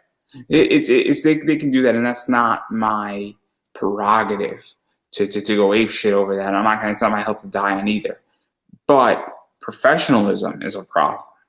It doesn't matter whatever I am, because if I was black at that con, the same problem would have happened, regardless of my skin color on my issue. So I think that third year professionalism is not a race position, nor am I claiming it to be that, because clearly it was just an unprofessional circumstance. Oh God, that was so crazy. And so as far as them being inclusive, I found all the people outside of the leadership super friendly. I found a bunch of staff to be friendly. I found a bunch of people that I was running into the hall friendly, happy to be there, happy that they have something for them, not that that's actually lifting them up. And look, I'm a proponent of it. I'm super excited for it. I just think they need a change in leadership. And I think and not a complete overhaul, but they need a better customer service position, and they also need to listen and understand why somebody like me got upset. They need to understand why I got upset. It sounds like Crystal Dynamics to me. Sounds like what? Like Crystal Dynamics to me with Tomb Raider. If you understand why somebody got upset, then you could solve it, and then you cannot repeat the problem. But again, I'm legitimately gonna cut this up and send it to them. I'm gonna be like, hey guys, check out the last hour of this, because this is how I feel. And somebody said they were gonna try to do something. I might press them again, see if we could get a discussion. Because honestly, if me and Hilton George have a discussion, private or public, I guarantee you in 15 minutes, he's like, you know what? I get why you were upset. And you know, so I'm going to do something. I'm going to improve my con. Thank you. Because I'm not trying to destroy the con. I don't want to destroy BlurredCon. If I have to destroy it, I will. No, because if it gets to the point where it has to become public, like I want a public conversation because I think there's a lot of good that can come out of this public conversation, both talking about BlurredCon, talking about the entire industry, and then talking about the incident because I think it could be a very, very productive conversation. Mm-hmm. Yeah, I agree. I 100%. But I would like to do it privately first, if possible, because I think in a 15-minute conversation, me and then him and maybe the staff member who fucked up if she's still on staff can learn from it and they can say, you know what, how do we make you feel better about what happened? Because I need to feel better. They need to know that I canceled an outing for me. So I was upset. But again, it's not about me, and I'm not trying to label you with me into this circumstance. So on that note, I'm going to let you self-promote. It's because we've been speaking for 3 hours, and clearly we just covered a boatload of shit. Yeah, I know, right? 3 hours covering a lot of stuff. Hey, I'm taking Rogan's position. Huh? I'm taking Joe Rogan's position. Yeah, you need to take his position quick. Yeah. So obviously, kidding aside about me taking Joe Rogan's position, because clearly Spotify doesn't call me yet. Soon, hopefully. But one of the things is that obviously I know you got a Twitter. I know you got an Instagram. Do you have a Facebook page yet? I don't remember if you do. Obviously, where can people find you on Facebook, Instagram, Twitter? Where can people find that movie that's dropping on Friday? Where can people find the other movies? Because obviously I want people to check that stuff out. And you have a website and what's going on with you beyond all of this? Because I don't know if you're doing cons or virtual cons or anything of that nature, but anything you got to promote, shoot. Yeah. Oh, yeah. Of course. So yeah. So anyone can find me on Twitter, Facebook, Instagram, Twitch, YouTube as DJ Croft. I keep it simple, keep it short, so I can make it easier for people to follow me, so to find me. So on Facebook, yeah, just find me at DJ Croft. I've had my Facebook for quite a few years now, since 2017. So yeah, I'm on there. You know, especially if you're on Facebook, find me there. Follow me on there. The support really does help. You don't understand the support. If someone can just hit that follow button, or that subscribe button, you don't understand how that makes me feel. Like, it really makes me feel humble and really good to know that people like my content. And I don't beg people to follow me. I just offer. Because I'm not about forcing people to like my content, but it really does help if I can get a like and a follower, because it just shows that making an impact. You know, Same thing with YouTube. It's DJ Croft. It's easy to find me there. That's where you can find all of my fan films that I've done with Tomb Raider on YouTube. You know what? I've been really curious to do a Resident Evil fan film, but that will be difficult because we're talking about I have to find people who can beat zombies, and we have to do it in a city-like environment. And it just that I really want to be Alice so bad in the real film, but it has to happen on a mainstream production. But that could be another conversation for another time. But yeah, for my new trailer that I'm doing, it's only gonna be like 50 seconds to a minute. A little short trailer, but it is still a part of the same universe as my Tomb Raider fan films. So it's still a part of that same saga. It's just a shorter little trailer. That's why it's not really considered a fan film, because fan films are longer. But that's going to be on social media, on all the social medias: Twitter, Facebook, Instagram, and it's going to be on YouTube as well. So you guys are going to see it once I post it. Because once you hit that like button and that subscribe button, you be able to see my content and you be able to know when I post. But yeah, it's going to be all over social media. I'm also on TikTok. So I'm trying TikTok. It's also DJ Croft. Like I said, I'm keep my name's the same because that's what I am.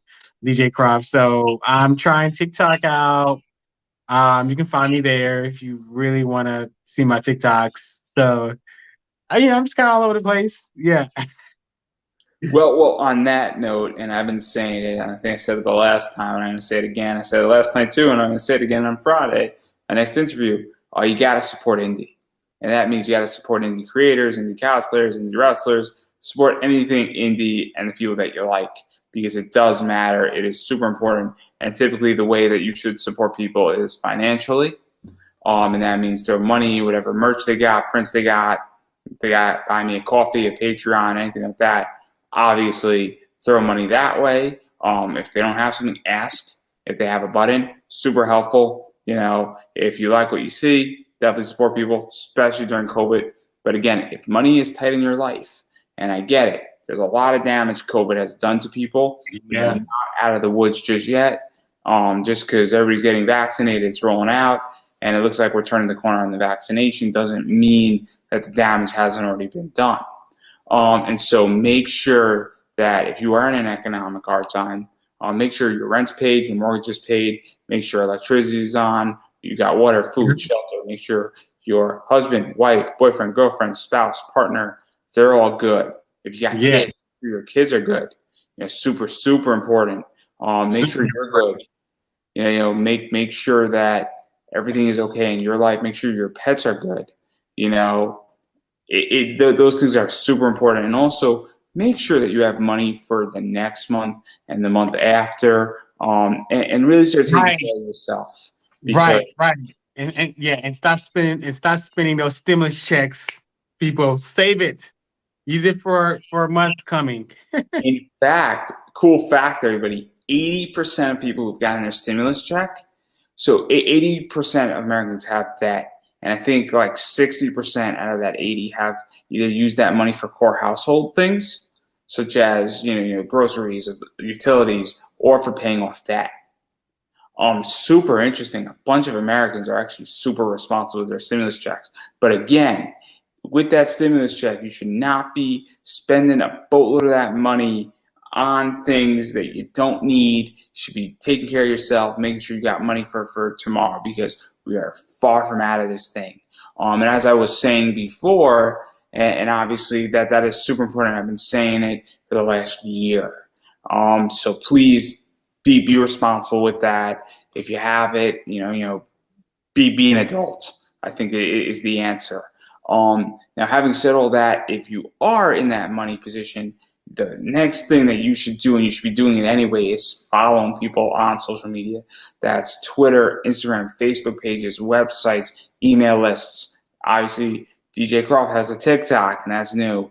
TikTok's a big one. If you're not on Twitter, Instagram, or Facebook, or you only like Instagram, but you like TikTok, you should be following on both of those things. If you are supporting economically or asking for donations, or hey, can I send you something, or can I help you out, something like that, you should also be following on social media, because it does make a difference. You don't have to do all of them. You should be doing at least one of them, if not two of them. I get it. Some people love Instagram and they hate Facebook. Completely get it. Some people love TikTok and they hate everything else. Some people love Twitter and they're not fans of Facebook. I'm totally cool with all that. Obviously, YouTube is super cool. A lot of those fan films are up there. Friday, another one's dropping. There's a 50-second trailer, so definitely check that out. So obviously, something is out there to float your boat, and I'm sure that at some point DJ Croft might go on Vimeo or something else as well out there. So always possibilities. There's a lot of cool video content stuff out there. So yeah, definitely. That's pretty much what you should be doing, regardless if you're supporting economically. But if you're not supporting economically, support socially, because it does make a difference. And on that note, I'm going to give you the final word.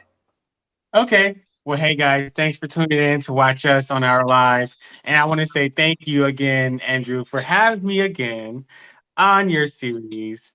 And I'll look to the next time. I definitely want to do this again with you. This is incredible.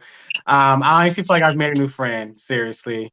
Like, you're so nice, so easy to talk to, and we relate on a lot of stuff. So I hope in the future, we can do this again. And I want to say thank you for having me again for the second time. It's been a pleasure to get to explain more, which goes into a photo shoot and behind the scenes. Actually, you're the first person who has actually asked me doing interviews, what was the day like doing the shoot? How was the background? How was behind the scenes? Because I've been very curious to talk about those things with people because it's just not easy. So, thank you for that. And of course, like we stated, that like and that support, that like and that follow really does matter. If you can go shoot out to his page, if you're not already following him, and like him on Twitter, Facebook, and Instagram, like that would really help out a lot for him as well. So that's all I have to say. Happy spring. This is one of my favorite seasons. Yeah. So, yes. And I could have said it better myself.